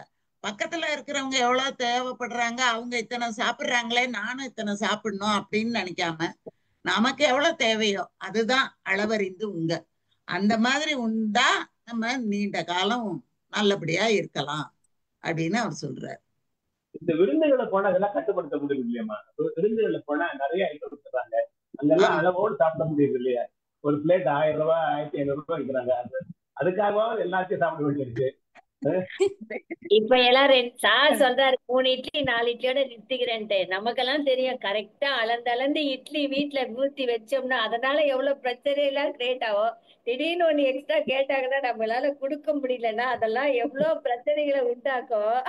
எக்ஸ்ட்ரா தான் வைக்கணும், அதுக்கப்புறம் மீன் தான் நம்ம சாப்பிடணும். இதுதானமா நம்ம வழக்கம். உண்மையிலே பெண்களோட நிலைமை எப்பவுமே இப்படிதான். சாப்பிடுறாங்க, முன்னால சாப்பிடுறவங்களுக்கு அளவு தெரியலன்னா குடுத்துட்டு கடைசியில என்ன இருக்கோ அதுல சாப்பிட்டுட்டு, ஏன்னா நமக்குன்னு செஞ்சுக்க சோம்பேறித்தனம், நமக்கு முடியாது. செஞ்சு சாப்பிடணும்னு நினைச்சோம்னா கூட நம்மளால செஞ்சுக்க முடியாது. சரி என்ன இருக்கோ இருக்க. நீங்க சாப்பிடுற கையிலப்பே உங்களுக்கு வேண்டியதை எடுத்து தனியா வச்சுக்கணும். ஆனா அப்படி இருக்கவே முடியாதுங்க சார். எப்பவுமே அந்த மாதிரி இருக்க முடியாது. எப்படி இருந்தாலும் நம்ம எல்லாருக்கும் கொடுத்துட்டு, திடீர்னு யாராவது வந்தா கூட நம்ம கொடுத்துட்டு, இல்லன்னா பரவாயில்ல, இல்ல பாத்துக்கலாம், மத்தியானம் சேர்த்து சாப்பிட்டுக்கலாம் விடு அப்படின்னுட்டு போற மாதிரி தான் இருக்குமே தவிர, திடீர்னு யாராவது வந்தாங்கன்னாக்கா சாப்பிட்டு முடிச்சாச்சு ஒண்ணும் இல்ல ஆர்டர் பண்ணிடலாம், ஆர்டர் பண்ணி இருந்துருப்போம். அது இந்த காலம் இல்ல. இன்னைக்கு வரைக்குமே நான்லாம் இல்லன்னா எனக்காக எதுவும் பண்ணிக்கிறது இல்ல. என்ன இருக்கோ இருக்கிறத சாப்பிடுறது, இல்லன்னா பரவாயில்ல, அதுல ஏதோ ஒரு 2 வாழைப்பழத்தை சாப்பிட்டுட்டு கால வேலையை ஓட்டிட்டு போயிடலாம். வாழைப்பழம் இருக்கும் போது நம்மளுக்கு என்ன அதெல்லாம் ஒண்ணுமே இல்ல. வாழைப்பழம் எல்லாம் ஒண்ணுமே இல்ல. இட்லிக்கோ தோசைக்கோ பூரிக்கு ஈக்குவல் ஆகவே ஆகாது வாழைப்பழம். நாராயணன் ஒத்துக்க மாட்டாரு. குரல்ல அந்த நெடுது உயிக்கும் ஆறு ரொம்ப நாள் நீ வாழணும்னு நினைச்சா இத பண்ணப்பான்னு சொல்லிட்டு அவர் விட்டுட்டு போயிட்டாரு. சார் இன்னைக்கு ஒரு 5 குரல் தான் சார் போகும் ஸ்டீஃபன் சார். 80 வரைக்கும் நெருங்கியாச்சு சார். 5 குரல் வச்சுட்டு இது தாங்காது. மணி இப்பவே 8:10. அடுத்த வாரம் கண்டினியூ பண்ணிக்கலாம். சதீஷ் வாங்க. இல்ல சார், நான் அவங்க பேசுறதெல்லாம் கேட்டேன். எங்க அம்மா பேசுற மாதிரியே இருந்தது. நான் எல்லாம் சாப்பிடுவேன். எங்க அம்மாட்ட ஒண்ணா சொல்லுவேன். எங்க அம்மா இப்ப அமுதாமா சொன்ன மாதிரியே சொல்லுவாங்க, அப்பா ஊருக்கு போயிட்டாங்கடா, அதனால இருக்கிறத வச்சு ஓட்டிட்டேன்டா அப்படின்னுவாங்க. எனக்கு கோவமா வரும். எதுக்கு காரணம் அப்படின்னா, இருக்கிறத வச்சு ஓட்டுறது தப்பு இல்லை. அவங்க ஏற்கனவே இருக்கிறத வச்சு ஓட்டுறேன் உடம்புல இருக்க சட்டை எல்லாம் முட்டி வலி வந்துருச்சு. பால் கம்மியா சாப்பிடுறாங்க, இது கம்மியா சாப்பிடுறாங்க அப்படின்ட்டு. ஸோ அந்த இப்ப நடுவுல பாத்தீங்கன்னா, இப்ப ஒரு 20 years பேக்ல நான்வெஜ்ஜும் விட்டுட்டாங்க. அப்ப அவங்க புரோட்டீனே சேர்க்க மாட்டேங்கிறாங்க. அப்ப புரோட்டீன் சேர்க்கலன்னா என்ன ஆகுது அப்படின்னா, பாடியில இருந்து போன்ல இருந்து எடுத்துக்குதுன்னு ஒரு ரிசர்ச் சொல்றாங்க. இதெல்லாம் பண்ண போய் தான் நீ பெயின் வருது. அளவோட சாப்பிடுறது ஐ எம் 100% ஓகே. ஆனா அந்த அளவுல நமக்கு தேவையான எல்லா நியூட்ரிஷன்ஸும் இருக்கணும். அதனால நான் அதை மட்டும் பதிவு பண்ணிக்கிறேன், அவ்வளவுதான். ஒரு விஷயம் சொல்லுமா? இவங்க எல்லாம் சொன்னாங்க ஒரு விஷயம். ஒரு சிலர் பாத்தீங்கன்னா வீட்டுல நான் மட்டும் தான் இருக்கிறேன், என்னத்துக்கு சமைக்கணும், சமைக்கிறதே கிடையாது. அதுதான் அது எல்லாமே எனக்கு பிரச்சனை. அப்ப இவங்க சாப்பிடுறாங்களான்னு தெரியாது. இல்லன்னா அப்புறம் அதை நான் ட்ராக் பண்ணி ஆன்லைன்ல ஆர்டர் பண்ணி அதை அனுப்பணும். அப்ப வீணா போக கூடாதுன்னா சாப்பிடுவாங்க. அதுதான் பண்ணுவேன். நான் பொதுவா சொன்னேன், உங்களுக்கு பொறுத்ததுல நான் வீட்டுல இன்னைக்கு பேத்திட்ட சொன்னாங்க, அதெல்லாம் ரொம்ப செலக்டிவா தான் சாப்பிடுறாங்க பிள்ளைகள்லாம். இவங்க சொன்னாங்க, அந்த காலத்துல மிஞ்சிறது போனது வந்ததெல்லாம் சாப்பிட்டப்பா, நல்லா தான் இருக்கான். நீங்க இப்படி சாப்பிடுறீங்களே, என்ன மிச்சம் வருதோ எல்லாரும் சாப்பிட்டு வச்சதெல்லாம் கூட சாப்பிட்டு கெட்டு போக வேண்டாம்னு சாப்பிட்டுதான் இருக்கான். அப்ப எல்லாமே சாப்பிட்றாங்க, எதுவுமே தள்ளுபடி கிடையாது. இப்ப எல்லாம் ரொம்ப செலக்ட் பண்ணி உருளைக்கிழங்கு தான் சாப்பிடுவாங்க. அது இது ரொம்ப சரி. அடுத்தது போங்க. தம்பி சதீஷ், நீங்க உங்க அம்மா நான்வெஜ் சாப்பிடல அதனால முட்டி வலி அப்படி எல்லாம் சொல்லாதீங்க. நான் எல்லாம் கூட நான்வெஜ் சாப்பிட மாட்டேன். இல்லம்மா, அப்படி கிடையாது. சொல்ல முடியாது. நிறைய வேர்க்கடலை சாப்பிடலாம், பொட்டுக்கடலை சாப்பிடலாம். இதுல எல்லாம் அவங்க முதல்ல இருந்து நான்வெஜ் சாப்பிட்டு அவங்க பழக்கப்பட்டவங்க நடுவுல நிறுத்துறாங்க. அதுக்கு தேவையான ஈக்குவலன்ட் புரோட்டீன்ஸ் எடுத்துக்கல அப்படின்னா பிரச்சனை வரும். அதுதான் சதீஷ் நீங்க சொல்றது. ஆமா, வெஜிடேரியன்ல இல்லன்னு நான் சொல்லல, அதை சாப்பிட மாட்டாங்க. இப்ப நீங்க சொன்னீங்கல்ல, அதெல்லாம் செய்யணும்ல, அதை போய் செஞ்சு அதை வெஜிடேரியன்ல புரோட்டீன்ஸ் அது கொஞ்சம் கஷ்டம். முன்னாடி இருந்து சாப்பிட்டவங்க அது அடாப்ட் ஆயிடுவாங்க. தம்பி சும்மா உட்கார்ந்து இருக்கும் போது ஒரு கிண்ணத்துல கொஞ்சம் பொட்டுக்கடலையை கொண்டு வந்து வச்சுக்கிட்டு சாப்பிட்டுக்கிட்டே எதையாவது ஒண்ணு பண்ணலாம். அதெல்லாம் புரோட்டீன் தான் ஆட்டோமேட்டிக்கா. அது பழக்கம் இல்லைன்னா வராதுமா, கஷ்டம். அதுதான் பிரச்சனை. படிக்கலாமா? 4வது திருக்குறள் படிமாது. நான் கிளம்பிடுறேன். அவ்வளவுதான். அற்றதறிந்து கடைபிடித்து மாறல்ல துய்க்க தூர பசித்து. இதுக்கு என்ன உரைனா, செரித்ததை அறிந்து உறுதிப்பாட்டோடு மாறுபாடில்லா உணவை பசித்த பின்பு உண்ண வேண்டும். இது என்கிட்ட புலவர் இளங்குமரனார் அப்படின்றவரோட புக்கு இது, இவரோட உரை. அவர் சிறந்த உரையாசிரியர் அம்மா. அவரு படிங்கம்மா, நம்ம பொருள் படிங்க இன்னொரு தடவை. சொல்லிட்டேன். நுண்ணுண்ட உணவு செரித்ததை அறிந்து பின்னுண்ணும் உணவு செரிக்கும் அளவு எவ்வளவு என்பதை கண்டு கடைபிடித்து மாறுபாடில்லாத உணவு வகைகளை மிகுந்த பசியுற்ற பிறகே புசிக்க வேண்டும். அதுதான் நான் ஒரே ஒரு எக்ஸாம்பிள் சொல்றேன். வள்ளுவர் எழுதி வச்சுட்டாரு, கரெக்ட் தாமா. ஆனா இந்த மாதிரி இவங்களுக்கு ஒரு ஆளுக்கு இப்ப பசிக்கும், அவங்களுக்கு அந்த நேரம் போட்டோம், இன்னொருத்தவங்களுக்கு இந்த நேரம் பசிக்க இன்னொரு நேரம் போடணும், இன்னொருத்தவங்களுக்கு இன்னொரு நேரம் பசிக்க இன்னொரு நேரம் போடணும்டா. இதெல்லாம் சாத்தியமாமா? சாத்தியமே இல்லையம்மா. எல்லாருக்கும் ஒரே நேரத்துல நம்ம சாப்பிட்டுதானே பழகப்பட்டோம். டைம்னா அதுதானேம்மா. அது இதுதான் சொல்றது அப்படி இல்ல. அதாவது எப்படின்னா, நீங்க போடுறத பத்தி கவலைப்படுறீங்க, அது கிடையாது. நீங்க செஞ்சு வச்சுட்டா யாருக்கு எப்ப பசிக்குதோ அவங்க சாப்பிட்டு. அப்புறம் ஏன் சார் ஸ்கூல்ல எல்லாம் கரெக்டா அந்த டைத்துக்கு மணி அடிச்சு அந்த டைம் சாப்பிடணும்னு சொல்றாங்க? காலையில குழந்தைங்க போறாங்கல்ல, அதுக்கப்புறம் என்ன சாப்பிடுறாங்க குழந்தைங்களுக்கு? அவங்க மணி அடிக்கிற நேரத்துல பசிக்கும் அவங்களுக்கு. கரெக்டான நேரம் அதை பழக்கப்படுத்தணும் வேற சார். இந்த டயத்துக்கு பழக்கப்படுத்திட்டோம்னா கரெக்டா அந்த டயத்துக்கு பசிக்கும் இந்த பிள்ளைங்களுக்கு. பழக்கப்படுத்துறதா அது முக்கியம். அப்படின்னா அந்த 1 மணிக்கு பசிக்க ஆரம்பிச்சிடும். சப்போஸ் பசிக்கலன்னா கூட வேண்டான்னு சொன்னா கூட திட்டுவாங்களே சார். மணி ஆயிடுச்சு, இது சாப்பிடுற டைம் சாப்பிடாம அப்புறம் விளையாண்டு பசிக்குதுன்னு கேட்ப. சில உடம்புக்கு 4 நாள் கழிச்சு தான் சரிக்கும், அது ஒண்ணும் பண்ண முடியாது. பசியா வரம் வாங்கி வந்தவங்களை என்ன பண்றது? எந்த நேரமும் காப்பியை குடிச்சுட்டு பசி மரத்து போய் கிடக்குறவங்களை என்ன பண்றது? சொந்த காசுல சூனியம் வச்சுக்கிற ஒரு ஆளு நானதாம்மா இருப்பேன்.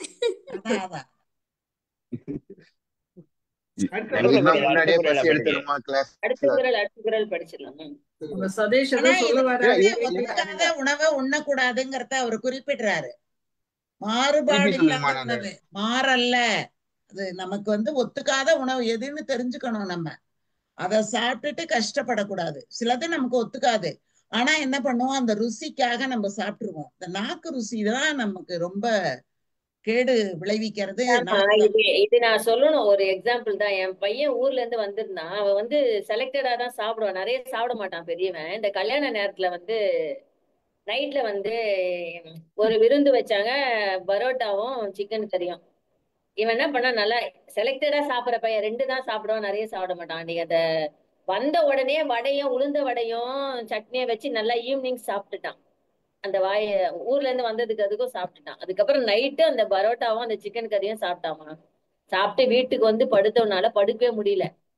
அவனுக்கு ரொம்ப பிரச்சனை பண்ணி நைட்டெல்லாம் தூங்காம அவனோட உடம்புல இருக்கிறது ஃபுல்லா வயிறு வழியாவும் வாய் வழியாவும் வெளியிலயும் போன பின்னர் தான் அவனுக்கு நார்மல் ஆனா. அதுக்கப்புறம் தாமா தூங்கினானா. ஒரு நாளே புள்ள ஒரு வழி ஆயிட்டாமா. செரிமானமே ஆகல அவனுக்கு. எல்லாரும் வயசானவங்க எல்லாம் சாப்பிட்டோம், எல்லாருக்கும் ஒண்ணுமே இல்ல. 60 வயசு சாப்பிட்டாங்க, 70 வயசு சாப்பிட்டாங்க, யாருக்குமே ஒண்ணும் ஆகல. அவனுக்கு 36 வயசு பையனுக்கு அது ஒத்துக்காம போயிடுச்சு பாருங்க. அது என்னன்னா அது மாதிரி ஆயிடுச்சு. அவன் எப்பவுமே அப்படி இருந்து வந்த அந்த களைப்பு இருக்கும்மா. அங்கே இருந்து இவ்வளவு தூரம் ஒரு வாரம் ஆயிடுச்சு. ஒரு வாரம் ஆன பின்னர் தான். ஆனாலும் அது அவனுக்கு ஒத்துக்கல. எதுவுமே நிறைய சாப்பிட மாட்டான். பிரியாணி இருந்தாலும் ஒரு வாட்டி தான் சாப்பிடுவான். நிறைய நல்லா இருந்ததுன்னு சொன்னானா சாப்பிடுறானா சாப்பிட மாட்டான். நைட்டுக்கு எடுத்து வைங்க சாப்பிடுறேன்னுவான். அப்ப ஃபுல்லா சாப்பிட மாட்டான். அவனுக்கு அப்போதுல இருந்தே பழக்கம், சின்ன வயசுல இருந்தே பழக்கம். அதனால அவனுக்கு பாடி அது மாதிரி இருக்கு. அது ஒரு எக்ஸாம்பிளா சொல்லணும்னு சொன்னேன். நமக்கு கூட ஒத்துக்காதத சாப்பிட்டுருவோம். சாப்பிட்டுட்டு ருசியா இருக்கேன்னு சாப்பிட்டுட்டு ரொம்ப கஷ்டப்படுவோம். இல்ல நல்லா நான் அந்த விரும்புங்க திருக்குறள் சதீஷ். புரிஞ்சுக்கிட்டேன் கரெக்டான்னு மட்டும் சொல்லுங்க. ம் என்ன புரிஞ்சுக்கிட்டேன் அப்படின்னா, நான் இன்னைக்கு ஒன்று பொருள் சாப்பிட்டுருக்கேன். அந்த ம் சாப்பாடுனால எனக்கு உடம்புக்கு ஒத்துக்கலையோ இல்ல ஸ்கின் அலர்ஜியோ வேற எந்த அலர்ஜியோ வந்துருச்சு. ம் உதாரணத்துக்கு பிரான் சாப்பிட்டா எனக்கு ஒத்துக்காது. அப்ப ம் அதை நான் நோட் பண்ணி வச்சுட்டு அடுத்த நாள் ஃபுல்லா எடுத்துக்காம இருக்கேன். இதுதான் இந்த குறள் சொல்லுதா? அது ஆமா மட்டும் தெரிஞ்சுக்கிறேன், அவ்வளவுதான். ஆமா ஒத்துக்காத ஓகே ஓகே. சாப்பிடாதன்னு சொல்லு. அப்ப நான் ஒத்துக்காததை நோட் பண்ணி வச்சுட்டு அதை நான் ஆமா தெரிஞ்சு வச்சுக்கணும், அதை அவாய்ட் பண்ணிக்கணும். அப்படி இருந்தேன்னா நல்லா மருந்து எடுத்துக்க தேவையில்ல. அது ஆமா இல்லாம திரும்ப நான் போயிட்டு நண்டையோ அதையோ சாப்பிட்டேன்னா அலர்ஜி ஆயிடும். அதுக்கு நான் மாத்திரை போட்டு ஆகணும் அந்த அதுதான் அலர்ஜி சரி, கவுண்டர் பண்ண. உங்களுக்கு நண்டு அலர்ஜின்னு தெரிஞ்சு போச்சு. ம். எதுனா உங்களுக்கு எல்லாரும் தெரியுமா சார்? உங்களுக்கு எந்த உணவு அலர்ஜி உங்களுக்கு தெரியும்? எனக்கு எதுவும் தெரியல. அதான் உங்களுக்கு சதீஷுக்கு எதுவும் நண்டு அது எனக்கு நண்டு, தெரியும். பிரானு. ஆமா. சீ ஃபுட்டு. என் டாக்டர்லாம் சொல்லுவாங்க இந்த செல் கருணைக்கிழங்க ஒத்துக்காதுன்னு அது அதான் அது சொல்லுவாங்க. வந்து இது வந்து திருவள்ளுவர் சொல்ல சதீஷ், இது உடம்பு சொல்லுது, நம்ம உடம்பு சொல்லுது, இது வேணா எனக்கு. புரியுதா இல்ல உங்களுக்கு? அதுதான் இது இது வேண்டாம் திருக்குறள் எனக்கு. சொல்றாங்கன்னா அதை தெரிஞ்சு வச்சுக்கிறேன். அதான் அவர் சொல்றாரு. நம்ம திருவள்ளுவர் சொல்றது வந்து உன் உடம்பு சொல்லும், உனக்கு எது ஒத்துக்காதுன்னு உனக்கு சொல்லும். இது சாப்பிட்டீங்கன்னா இது வேண்டாம், உடனே உனக்கு பிரச்சனை பண்ணுச்சுன்னா இது உடம்பே வேணான்னு சொல்லுது. அப்போ அந்த உடம்பு சொல்லிடுச்சுன்னா நீங்க கேட்டுக்கணும். Okay okay. அதுதான் அதுக்கு நான் மீனிங் புரிஞ்சுக்கிறதுக்காக தான் அதுதான் கேட்டேன். கரெக்ட். திருவள்ளுவர் சொல்றது. அதுதான், வேற ஒண்ணும் கிடையாது. உன் உடம்பு சொல்லும் உனக்கு பிடிக்கல அப்படின்றது. ஒரு சில விஷயங்கள் சாப்பிட்டோம்னா நமக்கு வாந்தி வந்துடும். ஒரு சில விஷயங்கள் சாப்பிட்டோம்னா கீழே லூஸ் மோஷன் போயிடும். ஒரு சில விஷயங்கள் சாப்பிட்டோம்னா ஸ்கின் அலர்ஜி வரும். ஒரு சில விஷயங்கள் நமக்கு வந்து சாப்பிட்டோம்னா கண்ணு எரிச்சல் வரும். எது வேணா வரலாம். ஒவ்வொன்றும் ஒவ்வொருத்தருக்கும் ஒரு ஒரு உடம்புல ஒத்துக்கும். அது என்னன்றது நம்ம உடம்புக்கும் நமக்கு மட்டும்தான் தெரியும், மத்தவங்களுக்கு தெரியாது. அப்ப வந்து அடுத்த திருக்குறள்ல சொல்றாரு அவரு. ஆக்சுவலி 945ல இந்த விஷயத்த சதீஷ் சொன்ன விஷயத்தை தான் அவர் சொல்றாரு, திருவள்ளுவர் சொல்றாரு. இந்த மாறல்லங்கிறதுக்கு காலமும் அறிந்து சிறு பொழுது பெரும்பொழுதெல்லாம் சொல்றாங்க. அந்தந்த பொழுதுகளுக்குள்ள உண்கிற இதையும் சொல்றாரு. அதாவது என்ன, மாறல்லங்கிறது உடம்புக்கு மட்டும் இல்ல, காலநிலைக்கு உடம்பு நிலைக்கு தான் மெயினா சொல்ல வர்றாரு. காலநிலைக்கு மாறுறத சொல்றாரு. இப்போ இந்த புரோட்டீன் சாப்பிடலன்னு சொல்றீங்கல்ல, அந்த மாதிரி எல்லாம் இருக்கிறதையும் சொல்றாரு. எல்லாத்துக்கும் அந்த மாறல்லன்னு சொல்றாங்க. பெரும்பொழுது சிறு பொழுது என்னும் கால வேறுபாடுகள் ஒன்றாக. அப்ப இன்னொன்னு, அந்த காலத்துக்கு இப்ப சாப்பிடறத சொல்றீங்கல்ல, மத்தியானம் பெல்லடிச்சா சோறுங்கிறது மாதிரி அதெல்லாம் பழக்கப்பட்டு இருந்துருது. அந்த கால மாறுபாடுகளை பார்க்க சொல்ற. கடைப்பிடித்துங்கிற வார்த்தையும் அற்றது அறிந்து கடைப்பிடித்துங்கிறார். அறிந்து அத கரெக்டா குறிச்சு வச்சுக்கிட்டு அந்த கடைப்பிடித்துங்கிற வார்த்தைக்கு நிறைய பொருள் சொல்றாங்க. நல்லது.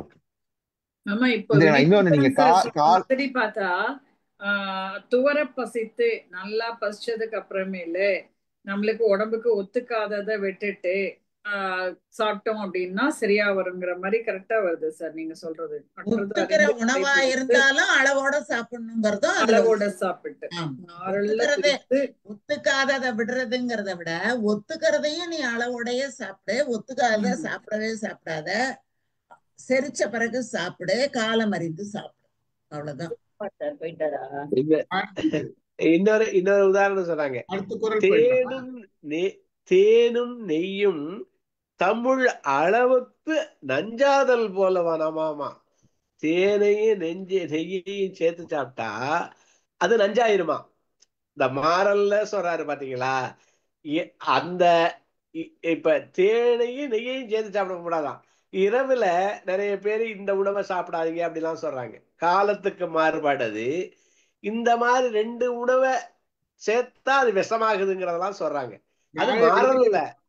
எதுல சார் இருக்கு தேனை நெய்யும் சேர்க்கக்கூடாதுன்ட்டு? 2000 வருஷத்துக்கு முன்னாடி, 1000 வருஷத்துக்கு முன்னாடி எழுதி வச்சிருக்காங்க. அது பரிமேலழகருடைய திருக்குறளுக்கு பரிமேலழகர் எழுதுறது. அவர் எழுதுற அவருக்கு ஒத்துக்காத இருந்திருக்கு சார். கேளுங்க.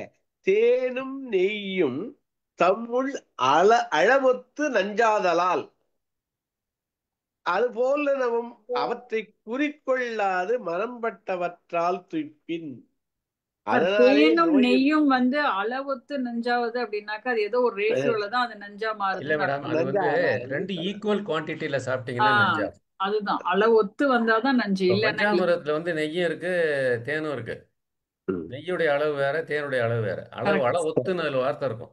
நீங்க அதான் சொல்றேன். ஒரே அளவுல சாப்பிட்டு ஒரு ஸ்பூன் நெய் ஒரு ஸ்பூன் தேன் சாப்பிட்டீங்கன்னா கோர்ஸ் உடனே செத்து போக மாட்டோம். அது மாறுபாடு சில பிரச்சனைகளை உண்டு பண்ணும். மாறல்ல அப்படிங்கறதா ரெண்டும் ஒண்ணுக்கு மாறுங்கிறாரு. இது வந்து அவரு சொல்லணும்னு அவசியம் கிடையாது சார். அது ஆயுர்வேதத்துல இருக்குது. நெய்யும் தேனையும் சம அளவுல சாப்பிடக்கூடாது. இப்ப ஸ்டீஃபன் சார் கேட்டார்ல யாரு சொன்னாங்கிறது அதுக்கு சார். சார் இந்த 5 முடிச்சதுக்கு அப்புறம் நாராயணமூர்த்தி சார் தொகுத்து சொல்லிருங்க சார். அவர் இல்ல எப்பொருள் யார் யார் வாய் கேட்பனும் அப்பொருள் மெய்ப்பொருள் காண்பதறிவு. அடுத்த குறள் போங்க. இல்ல அது போறதுக்கு முன்னாடி ஒண்ணு சொல்லிருக்காங்க. மேத்யூட்டன் சார் சொன்னனால அந்த காலம் வந்து ரொம்ப இம்பார்ட்டன்ட். ஏன்னா நான் அதுல நிறைய தவறு பண்ணேன். எப்ப வந்து வீட்டை விட்டு வெளில வந்தனோ அப்ப வந்து பாத்தீங்க அப்படின்னா சும்மா இல்லாம 11 மணிக்கு நைட்டு 11 மணிக்கு சாப்பிடுறது, ஃப்ரெண்ட்ஸோட நடந்து போய். இல்லைன்னா அந்த நைட் ஷோ பார்த்து முடிச்சுட்டு 12:30க்கு வரப்ப எவனாவது வெளில ஃபுட்டு போட்டு வச்சிருப்பான். இதெல்லாம் சாப்பிட்டு நான் என் வயிறு நிறைய கெடுத்துக்கிட்டேன். அப்புறம் லாஸ்ட் 8 இயர்ஸா தான் அதை ஃபிக்ஸ் பண்ணேன். இப்ப 7 மணிக்கு மேல எதுவுமே உள்ள போகாது. இப்ப வயிற்றுக்குள்ள 7 மணிக்கு மேல சார் காலம் என்னன்னா இப்ப வந்து ஃபார் எக்ஸாம்பிள் வந்து குளிர்காலத்துல சாப்பிடுற உணவு வந்து வெயில் காலத்துல சாப்பிட முடியாது. காலையில் ஏர்லி மார்னிங் சாப்பிட்ற சாப்பாடு இரவு சாப்பிடக்கூடாது. சிலதெல்லாம் ஒத்துக்காது. நான் காலமும் ஒத்துக்காது. சில உணவு வந்து உணவே ஒத்துக்காது. சில 2 உணவு காம்பினேஷனே ஒத்துக்காது. அதெல்லாம் பார்த்து சாப்பிடணும். இதுல அவ்வளவு விஷயம் இருக்கு. அந்த மாறுபாடுன்னு சொல்றதுல வந்து நிறைய விஷயம் இருக்கு. அத பத்தி நம்ம பேசலாம் போல. ஆமாம். ஓகே, அது சொல்லணும்னு நினைச்சேன். சில சுவையே ரெண்டும் சேராது. சில சுவையெல்லாம் பாத்தீங்கன்னா தொடக்கத்திலேயே வந்து பிரசன்னலட்சுமி சொன்னாங்க, நான் பூண்டும் தேனும் சாப்பிடுவேன்னு சொல்லி பூண்டுல ஊற வச்சு தேனை சாப்பிடுவேன். இதை நான் பண்ணேன். தேன்ல ஊற வச்சு பூண்டை சாப்பிட்டேன். என்ன ஆச்சு, கொஞ்ச நாள் கழிச்சு வயிறு பிரச்சனை பண்ணுச்சு. ஐயோ அப்படின்னு தெரிஞ்சிச்சுன்னா நான் ஆயுர்வேத டாக்டர் கிட்ட கேட்டப்ப நீங்க வந்து பச்சை பூண்டை போட்டு சாப்பிடக்கூடாது சார். அவங்க பச்சை பூண்டு சாப்பிடல, வேக வச்சு சாப்பிடுறாங்க. இவங்க வேக வச்சு சாப்பிடுறாங்க. நான் அதை சொல்லலாம்னு நினைச்சேன். அதுக்கப்புறம் அதுக்குள்ள சொல்லிட்டாங்க, நான் வேக வச்சு தான் போடுவேன் அப்படின்னு சொல்லிட்டாங்க. அது வரைக்கும் பச்சை பூண்டு சாப்பிடக்கூடாது. அது வந்து ரொம்ப சாப்பிட்டீங்கன்னா வயிற்றுல பிரச்சனை பண்ணும். அது அவ்வளோ இதுக்கு ஸ்ட்ரென்த் இது இருக்கு அதுல. அதனால அப்படி சாப்பிடக்கூடாது. கொஞ்சம் வேக வச்சுட்டு அதை வந்து போட்டு சாப்பிடலாம், வேக வச்சுட்டு போட்டு சாப்பிடலாம் அப்படின்னாரு. அதுக்கப்புறம் அந்த நான் தொட்டேன், அதை விட்டுட்டேன். சார் பச்சை பூண்டு சாறு 1 spoon சாப்பிட்டுட்டீங்கன்னா you have to be taken to hospital. பச்சை பூண்டு சாப்பிட்டீங்கன்னா ஒரு பல்லு தான் சாப்பிட சொல்லுவாங்க. 1 ஸ்பூன் சாப்பிடக்கூடாது. ஒரே ஒரு பல்லு தான். இல்ல உதாரணத்துக்கு சொல்றேன். நான் 32 பல்லையும் சாப்பிடுவேன். வேற விஷயம். சாப்பிடுவாரு, நல்லா சாப்பிட்டாரு. தேன்ல போட்டு நானும் நல்லா உச்சி போட்டு தேன்ல ஊற வச்சு கொடுத்தப்பா கேட்டாருன்ட்டு. அது வேற வேலை எனக்கு, பூண்டு உரிக்கிறது வேற. ஆனா பூண்டை உரிச்சு பால்ல போட்டு வேக வச்சு அதை குடிச்சு நான் பாத்திருக்கேன். அது பால்ல வேக வச்சு நீங்க எவ்வளவு போடுறீங்களோ அதை அப்படியே குடிச்சிருவீங்கம்மா. ஆனா தண்ணியில வேக வச்சு வடிகட்டி எடுத்துட்டு தேன்ல போட்டு அதை வெளியில வச்சிடணும். ஒரு நாள் ஃபுல்லா தேன்ல அந்த வேக வச்ச பூண்டு ஊறினது. என்ன பயன்மா? கொலஸ்ட்ரால் இருக்காது. கொலஸ்ட்ரால் இருந்தா குறைஞ்சிடும். கொலஸ்ட்ரால் இல்லாதவங்க எல்லாம் வெயிட் ஏறும். Thank you sir. கொலஸ்ட்ரால் இல்லன்னு சொல்லிட்டீங்க சார். Thank you sir. வெயிட் ஏறும்பாங்க. அதுக்காக தான் சார் நான் சாப்பிடுறேன். பிளட் வெசல்ஸ்ல இருக்க பிளாக் எல்லாம் எடுக்குதுங்கறாங்க. அது கூட சொல்றாங்க. டைஜஸ்டிவ் சிஸ்டம் உங்களுக்கு ப்ராப்பரா ஒர்க் ஆகும். ஒரே நிமிஷம் சார். சார் ஒரே நிமிஷம். இப்ப நீங்க சொன்னீங்கல்ல சார், கொலஸ்ட்ரால் எல்லாம் எடுக்குது அப்படின்னு சொல்லிட்டு, அது இருக்கிறவங்களுக்கு எடுக்கும், இல்லாதவங்களுக்கு அது வேற வேலை பண்ணும் உள்ள போய். தேவையா சார்? கொலஸ்ட்ரால் இருக்கா இல்லையான்னு யாருக்கு தெரியும்? இப்ப நம்ம மருந்து சாப்பிடுறதும் ஒண்ணுதான். இந்த மாதிரி தேவையில்லாத இடத்துல பூண்டை அதுக்கப்புறம் கொலஸ்ட்ரால் செக் பண்ணப்ப எனக்கு எல்லாம் ஒண்ணும் கொலஸ்ட்ராலே கிடையாது. உடம்புதான் கொலஸ்ட்ரால் எல்லாம் கிடையாது. நார்மலா இருக்கிறேன். நார்மலா இருந்த ஒன்றும் எனக்கு அட போப்பா அப்படின்னு விட்டுட்டேன் நான். சார் இயல்பான உணவை சாப்பிட்டாலே போதும் சார். நம்மளும் மனுஷன் தானே மேடம். நம்மளும் ஒரு சில ஒத்துக்கிட்டோம். இப்ப மாலத்தி அடுத்தது படிக்கணும். மாலத்திக்கு டைம் ஆச்சு. ஆமா, நீங்க பூண்டு கேட்டனால ஒரு டவுட் சதீஷ், நம்ம மாலத்திய படிச்சு முடிச்சிட்டோம். அவங்க நம்ம கடைசியா கேட்டுக்கலாம். அப்புறம் நம்ம கச்சேரிய. சரி, ஓகே. 945 மாறுபாடு இல்லாத உண்டி மருத்துண்ணின் ஊறுபாடு இல்லை உயிருக்கு. மாறுபாடு இல்லாத உண்டி மருத்து உண்ணின் ஊறுபாடு இல்லை உயிருக்கு. உடலுக்கு மாறுபாட்டை செய்யாத உணவையும் தன் மனம் விரும்பியபடி அல்லாமல் நோய் வராத அளவினாலே உண்பானானால் அவனுக்கு பிணிகளால் துன்பமில்லை. புலியூர் கேசிகன். மாறுபாடில்லாத உணவை அளவு மீறாமல் மறுத்து அளவோடு உண்டால் உயிர் உடம்பில் வாழ்வதற்கு இடையூறான நோய் எதுவும் இல்லை. வரதராசனார் சொல்றாரு. சாலமன் பாப்பையா, ஒருவன் உடம்பிற்கு ஒவ்வாத உணவுகளை விலக்கி உண்டால் அவன் உயிருக்கு நோயால் வரும் துன்பம் இல்லை. இது சாலமன் பாப்பையா சொல்றாரு. இதுக்கு முன்னாடி இந்ததான் அவரு சொன்னாரு, சதீஷ் சொன்னாரு இல்லையா, அது இந்த திருக்குறளுக்கு கரெக்டா செட் ஆகுது இல்ல. இதுல அளவோடுங்கிற வார்த்தை இவங்கதான் எடுத்துக்கிறாங்களே ஒழிய அவர் மருத்துவங்க தான் உன்ன சொல்றாரு. அளவோட சாப்பிடு அப்படிலாம் அவர் சொல்லல. பாத்தீங்களா, நீங்க வாய்ச்ச அந்த உரையாசிரியரு அளவோடு உண்ணு அப்படின்னு சொல்றாரு பாருங்க. இவர் என்ன சொல்றாரு, மாறுபாடு இருந்துச்சுன்னா அதை மறுத்துருங்கிறாரு. சார் அளவோடுங்கிறதுக்கும் மாறுபாடு தான் சார். அதுவும் அளவுக்கு அதிகமான அதுவும் மாறுபாடு தானே சார். ஒத்துக்கிறது ஒண்ணு, அளவுக்கு அதிகமா போகும்போதும் அதுவும் மாறுபாடு தானே சார். அதான் மறுத்துதான் உன்ன சொல்றாரு. அத ஒருபோதும் எடுத்துக்காதீங்கன்னு சொல்றாங்க. அதாவது உனக்கு ஒவ்வாது, நம்ம சதீஷ் சொன்னது மாதிரி ஒரு ரேஷஸ் உண்டாக்கிருச்சு, அதை மறுத்துற வேண்டியதானே. ஏன் அதுக்கப்புறம் அளவோடு நம்ம புது உரை எழுதுறாங்கன்னு கேக்குறேன் நான். குரல்ல அந்த இது அளவோடு சார். இப்போ அமுதம்மா சொன்னாங்கல்ல, அது ஒத்துக்கிற உணவா இருந்தா கூட அளவோடு சாப்பிடணும்னு சொல்லி, அதுவும் அந்த பட்டியல்ல அடங்கக்கூடிய வாய்ப்புண்டுன்னு சொல்றேன் சார். சரி, அடுத்த வாரம் இன்னொரு 5 குரலை பத்தி பேசுவோம். இதுல இருந்து டீடைலா பேசுவோம். ஆமா சார். ஆனா நாராயணமூர்த்தி சார், இப்போ ஒரு தடவை நீங்க அந்த 5 குரலுக்கும் சொல்லிருங்க. என்ன மேடம் சார், நீங்க இந்த 5 குரலுக்கும் உங்களோட ஒப்பீனியன் சொல்லுங்க. நீங்க இப்ப ரிசர்ச்ல இருக்கீங்க. இல்ல இல்ல இல்ல, நான் ஒரு பெரிய எல்லாரும் சொன்னதுதான், கிட்டத்தட்ட என்னுடைய கருத்து பல பேர் சொன்னதுதான். இது இல்லாம வேற கருத்து இல்ல, எல்லாம் சொன்னது. அது இடையில ஒரு கால் வந்ததுனால நான் கொஞ்சம் கேட்கல. நான் இப்படினையும் கொஞ்சம் கேட்டுட்டு இருந்தேன். நான் இது மீறி சொல்றதுக்கு ஒண்ணும் இல்லை, எல்லாம் சொல்லிட்டாங்க. நிஜமாவா சார்? என்ன மேடம்? இல்ல நிஜமாதான் சொல்றேன். உங்களை மாதிரி பொய் சொல்றதே இல்லை மேடம், உண்மைதான் சொல்றது. அப்ப சரி சார், என்னை மாதிரி பொய் சொல்றது இல்லைன்னா அப்ப சரியாதான் இருக்கும். இல்ல, பொய் சொல்றது இல்லைன்னு சொல்றத உங்களை மாதிரி தான் உண்மை பேசுவேன் மேடம். அதுதான் அது புரிஞ்சிருச்சு சார், அதனாலதான் ஒத்துக்கிட்டேன். அதான் சொல்றேன், நான் இது இங்க பேசுறத வச்சு பார்க்கும்போது இதுக்கு மீறி எனக்கு ஒன்னும் பெருசா ஒன்னும் வேற கருத்துகள் ஒன்று சொல்லிட்டேன் நான். அமுதாம்மா ஒரு இடத்துல சொல்லும் போது எனக்கு ஒண்ணு வந்தது. ஆக்சுவலா நம்ம பசிக்கிறப்பன்னு சொல்றோம் இல்லம்மா, நம்ம வேலை, அதாவது அந்த வேலை செய்யறதுக்கு தகுந்த மாதிரி பசிக்கும் அப்படின்னு சொன்னீங்கல்ல. நம்ம இப்ப உட்காந்து வேலை அதிகமா இருக்கும் போது நம்மளுக்கு பசி தெரியறது இல்ல மேடம். உங்க வேலை இல்ல இருக்கும் போது பசிக்குது. இங்க பாருங்க, பசிக்காதம்மா, வேலை முடிச்சதுக்கு பிறகுதானே சாப்பிடுறதுக்கே வருவோம் நம்ம. அதுமா, ஆனா இப்ப ஏதாவது ஒரு வேலையில இருக்கோம், சரி ஏதோ ஒண்ணு எழுதிட்டு இருக்கோம், அதை முடிக்கணுங்கிறப்ப பசியே தெரியாது. அப்ப பசிக்குது நம்ம சாப்பிடணும் அப்படிலாம் எதுவுமே இருக்காது. ஆனா ஒண்ணும் வேலை இல்லாம சும்மா உட்காந்து எதாவது பார்த்துட்டு டிவி அட பசிக்கிற மாதிரியே இருக்கு, நான் அப்பதான் போய் எதையாவது எடுத்து சாப்பிட தோணுது, அந்த மாதிரி. அது அந்த பாயிண்ட் சும்மா சொல்ல வந்தேன். இன்னொன்னு சிவகுமார் சாருக்கு, பிரியாணி சாப்பிட்டா தயவு செஞ்சு ஐஸ்கிரீம் சாப்பிடுங்க, இல்ல ஏதாவது ஒரு இனிப்பு சாப்பிடுங்க சார். அது நல்லா ஹெல்ப் பண்ணும் டைஜஷனுக்கு. அதுக்காக தான் பிரெட் அல்வா கொடுக்குறாங்க. பிரெட் அல்வா தெரியாம போச்சு.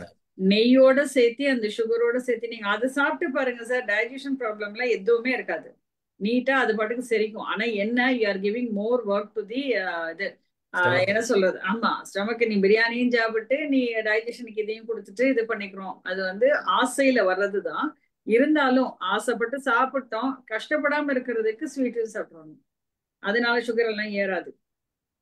பிரியாணி கூட ஐஸ்கிரீம் சாப்பிட்டா சுகர் ஏறாது. வெறும் வயிற்றுல சாக்லேட்டோ ஐஸ்கிரீமோ வெறும் வயிற்றுல சாப்பிடும் போது அது வந்து ஹார்ம் பண்ணும்.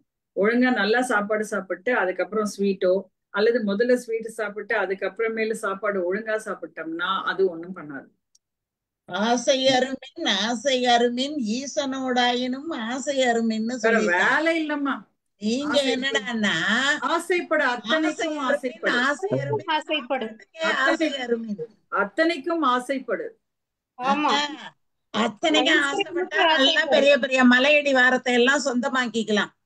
அது எனக்கு தேவையில்லை. நான் ஏன் ஆசைப்படுறேன்? எல்லாம் சொந்தமாக்கிக்கலாம். யாருக்கு என்ன வேணுமோ அதான் நம்ம ஆசை. எனக்கு அந்த மலையடி வாரம் சார் ரொம்ப ஆர்வமா எப்ப நிறுத்துவோம்னு உட்கார்ந்துட்டு இருக்கிற மாதிரி தெரியுது. அந்த பார்வையை பார்த்தா அப்படிதான் தெரியுது. கல்யாணி மேம், நீங்க சொன்னீங்கல்ல எழுதும் பொழுது பசிக்கிறது இல்ல அப்படின்னு சொன்னீங்கல்ல. இல்ல, பசி வரும். நம்ம அது வந்து வருதா வல்லையாங்கிறது நம்ம கவனம் பூரா நம்ம எழுத்துல இருக்கிற. அது பசிச்சா கூட நம்ம கான்சென்ட்ரேஷன் அதை தாண்டி இருக்கிறதுனால நம்ம அதை ஸ்கிப் பண்றோம். அது தெரியறது இல்ல. அதாவது உடலின் நம்ம அதோடைய மொழியை கேட்காம இக்னோர் பண்றோம். கரெக்ட், அதுதான் நான் சொல்ல. ஏதாவது ஒரு வேலை பண்ணிட்டு இருக்கும் போது நம்மள யாராவது கூப்பிட்டா கூட காதலியே விழுவாது இல்ல, அந்த மாதிரி. அததானே திருவள்ளுவர் முதல்லயே ஒரு பாட்டுல சொல்லிடுறாரு, செவிக்கு உணவு. நான் அதுதான் உங்ககிட்ட சொல்ல வந்தேன். நான் ஆக்சுவலா செவிக்குணவு இல்லாத பொழுது அப்படின்னு. சிறிது கொஞ்சோண்டுதான், அதுக்கு மேல சாப்பிடக்கூடாது. சாப்பிட்டா தூங்கிடுவோம். அந்த சிறிது வந்து ஒவ்வொருத்தருக்கு வேறுபடும். இப்ப நாராயணமூர்த்திக்கு சாருக்கு சிறிது அப்படின்னா அது வேற. இப்ப எனக்கு சிறிது அப்படின்னா உங்களுக்காக தான். கொஞ்சமா இல்லைன்னா இல்லாத போது தானே இருக்குங்க. இருக்கும்பொழுது இளையராஜா பாட்டை கேளுங்க. நம்ம எல்லாம் எப்படின்னா செவிக்கு உணவு செவிக்கு இருந்தாலும் உணவு வந்து அது பாட்டு உள்ள போயிருந்தா இருக்கும். இது பாட்டு கேட்டீங்கன்னா அது ரொம்ப சுவையானதா இருந்ததுன்னா நிச்சயமா வந்து வராது, வயிற்றுக்குள்ள போகாது. ரொம்ப சுவையா விரும்பி கேட்கும்போது சாப்பாட்டுல எங்க நமக்கு ருசி வரும்? அப்படியே போட்டது பாதி போடாது பாதி ஓடிட மாட்டோம். பேர் சினிமா பார்த்துக்கின்னு ரொம்ப சுவையா ரசிச்சுக்கின்னு பாப்கார்ன் தின்னுக்கின்னு அது பழக்கப்படுத்திட்டோம் சார். சினிமா தியேட்டர் போகும்போதே ஒரு பெரிய பேக்கெட் எடுத்துட்டு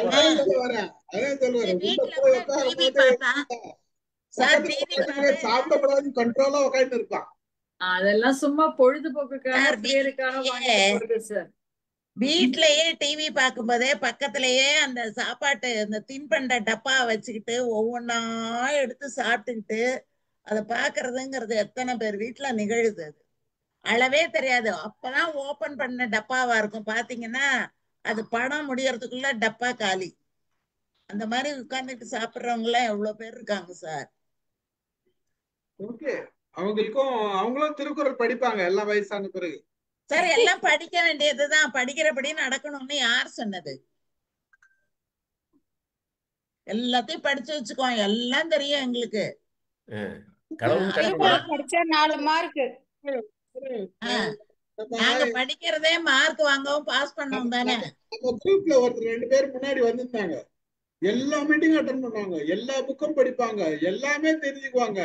ஆனா ரிசல்ட்னு பாத்தீங்கன்னா ஒண்ணும் இல்ல, 0 இருக்கும். எல்லா மீட்டிங்கும் போவாங்க, எங்க மீட்டிங் இருந்தாலும் அங்க இருப்பாங்க, என்ன ஜூம் மீட்டிங் இருந்தாலும் இருப்பாங்க. புக்கு எந்த புக்கு சொன்னாலும் படிப்பாங்க, எல்லா புக்கும் படிச்சுடுவாங்க, ஏகப்பட்டு செஞ்சுட்டே இருப்பாங்க. ஆனா வந்து அதுல இருக்கிறது ஒண்ணு கேட்ட சொல்ல மாட்டேன். நான் இந்த புக்கு படிச்சுட்டேன், அந்த புக் படிச்சுட்டேன், இந்த மீட்டிங் போனேன், அந்த மீட்டிங் போனேன், மெடிடேஷன் கத்துக்கினேன், யோகா கத்துக்கினேன், இந்த சாமியார்கிட்ட போனேன், அந்த சாமியார்கிட்ட போனேன், எல்லாம் நடக்கும். ஆனா எதுல ஒழுங்கா இருந்தோம்னு கேட்டோம்னா தெரியாது. அந்த மாதிரி ஆளுங்க உண்டு சார். பொழுதன்னைக்கும் டிவி பாப்பாங்க. என்ன பார்த்ததுல ஒண்ணே ஒண்ணு சொல்லுன்னா தெரியாது. சொல்ல முடியாது, எல்லாமே பார்த்தாச்சு இல்ல, நிறைய பார்த்தாச்சு இல்ல. சொல்ல மேடம் டிவில எல்லாம் பாத்தீங்கன்னா உண்மையா குழம்பிடும் மேடம். தெரியாது சொல்ல வராது. குழம்புனா பரவாயில்ல, தெளிவே இல்லாத போயிடும். ஆமா ஆமா சார், அதெல்லாம் புரிஞ்சுக்கிற அளவுக்கு நம்மளுக்கு டேலண்ட் இல்ல சார். எத்தனை பேர் வந்து 10 சீரியல்ல பாக்குறாங்க. நீங்க வந்து சில இலக்கிய கூட்டங்கள்லாம் வந்து பாருங்க, 10 நூல் படிச்சுட்டு வருவாங்க. ஒவ்வொன்னுல இருந்து எடுத்து பேசுறவங்க இப்ப அவதாமாவே பேசுவாங்கல்ல நிறைய விஷயங்கள. அவங்களுக்கு பிடிச்ச விஷயங்கள்ல இருந்து எடுத்து பேசும்போது வரும் சார். அதுவும் பேச தெரியணும். என்ன மாதிரி பேச தெரியாதவங்களுக்கு கொஞ்சம் கஷ்டம் இருக்கு. யாருக்கு? நான் நம்பிட்டேன். நானும் நம்பிட்டேன் மேடம்.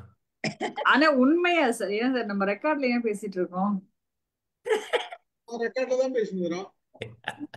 இல்ல உண்மையா சார், எனக்கு எழுதும் போது வர்ற அப்படியே அந்த ஃப்ளோ போய்கிட்டே இருக்கிறது, பேசும்போது வராது சார். அது ஒண்ணு இருக்கு. அதுக்குதான் வந்து பேசுன்னு சொன்னா கேக்குறீங்களான்னு பாரு அப்படின்னு யாரோ திட்டுறது காதுல விழுவுது. இல்ல அது எல்லாருக்கும் அது மாதிரி வர்றதில்லை மேடம். ஆமா சார். ஒரு சில பேருக்கு தான் பேச்சு எழுத்தும் ஒரே மாதிரி வரும். இப்ப அமுதாமா எடுத்துட்டு எழுதவும் செய்யறாங்க, பேசவும் செய்யறாங்க. இப்ப நீங்க அமுதாமா எங்க எழுதிடுவேன். எழுதுறாங்க? அமுதாமா எழுதுறது இல்ல, பேசுறாங்க. எழுதுறது கம்மி. அப்படியா? இல்ல எழுத சொன்னா எழுதிடுவாங்க. அமுதாமா அப்படிதானம்மா? ஆமாமா, எழுத சொன்னா எழுதிடுவாங்க. மாமா ஆமான்னு சொல்ற மாதிரி இருக்குது எனக்கு. எழுதி வச்சாதானே படிக்க முடியும். ஆமா எல்லாத்தையும் படிச்சுட்டு அது எல்லாத்தையும் எழுதி வச்சுட்டு தானே நம்ம சொல்ல முடியும். நீங்க சொல்றது வாஸ்தவம். எனக்குமே எழுதுற இருக்கிற வீச்சு வந்து பேச்சுல வராது. அபிஷியலா முடிச்சிடலாமா மீட்டிங்? அதான் சார் நம்ம சீக்கிரம் எப்பயோ முடிச்சிருக்கணும் சார். நம்ம உங்களுக்கு தான் எடிட்டிங் வேலை ஜாஸ்தி. சதீஷ் ஏதாச்சும் क्वेश्चन இருக்கா?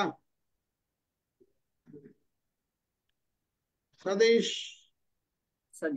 என்ன பிரியாணி சாப்பிட போயிட்டீங்களா? மணி என்ன? 7 மணிக்கு மேல சாப்பிட மாட்டேன்ட்டாரு அவரு. இப்பெல்லாம் மாறிட்டாரா? சரி வரட்டும். அவர் அங்க ஏதாவது கையை கழுவிட்டு தூங்க, கையை தொடச்சிட்டு வரணும். எழுதுது சார், பார்த்தாரு போயிட்டாரு. இதுக்கு மேல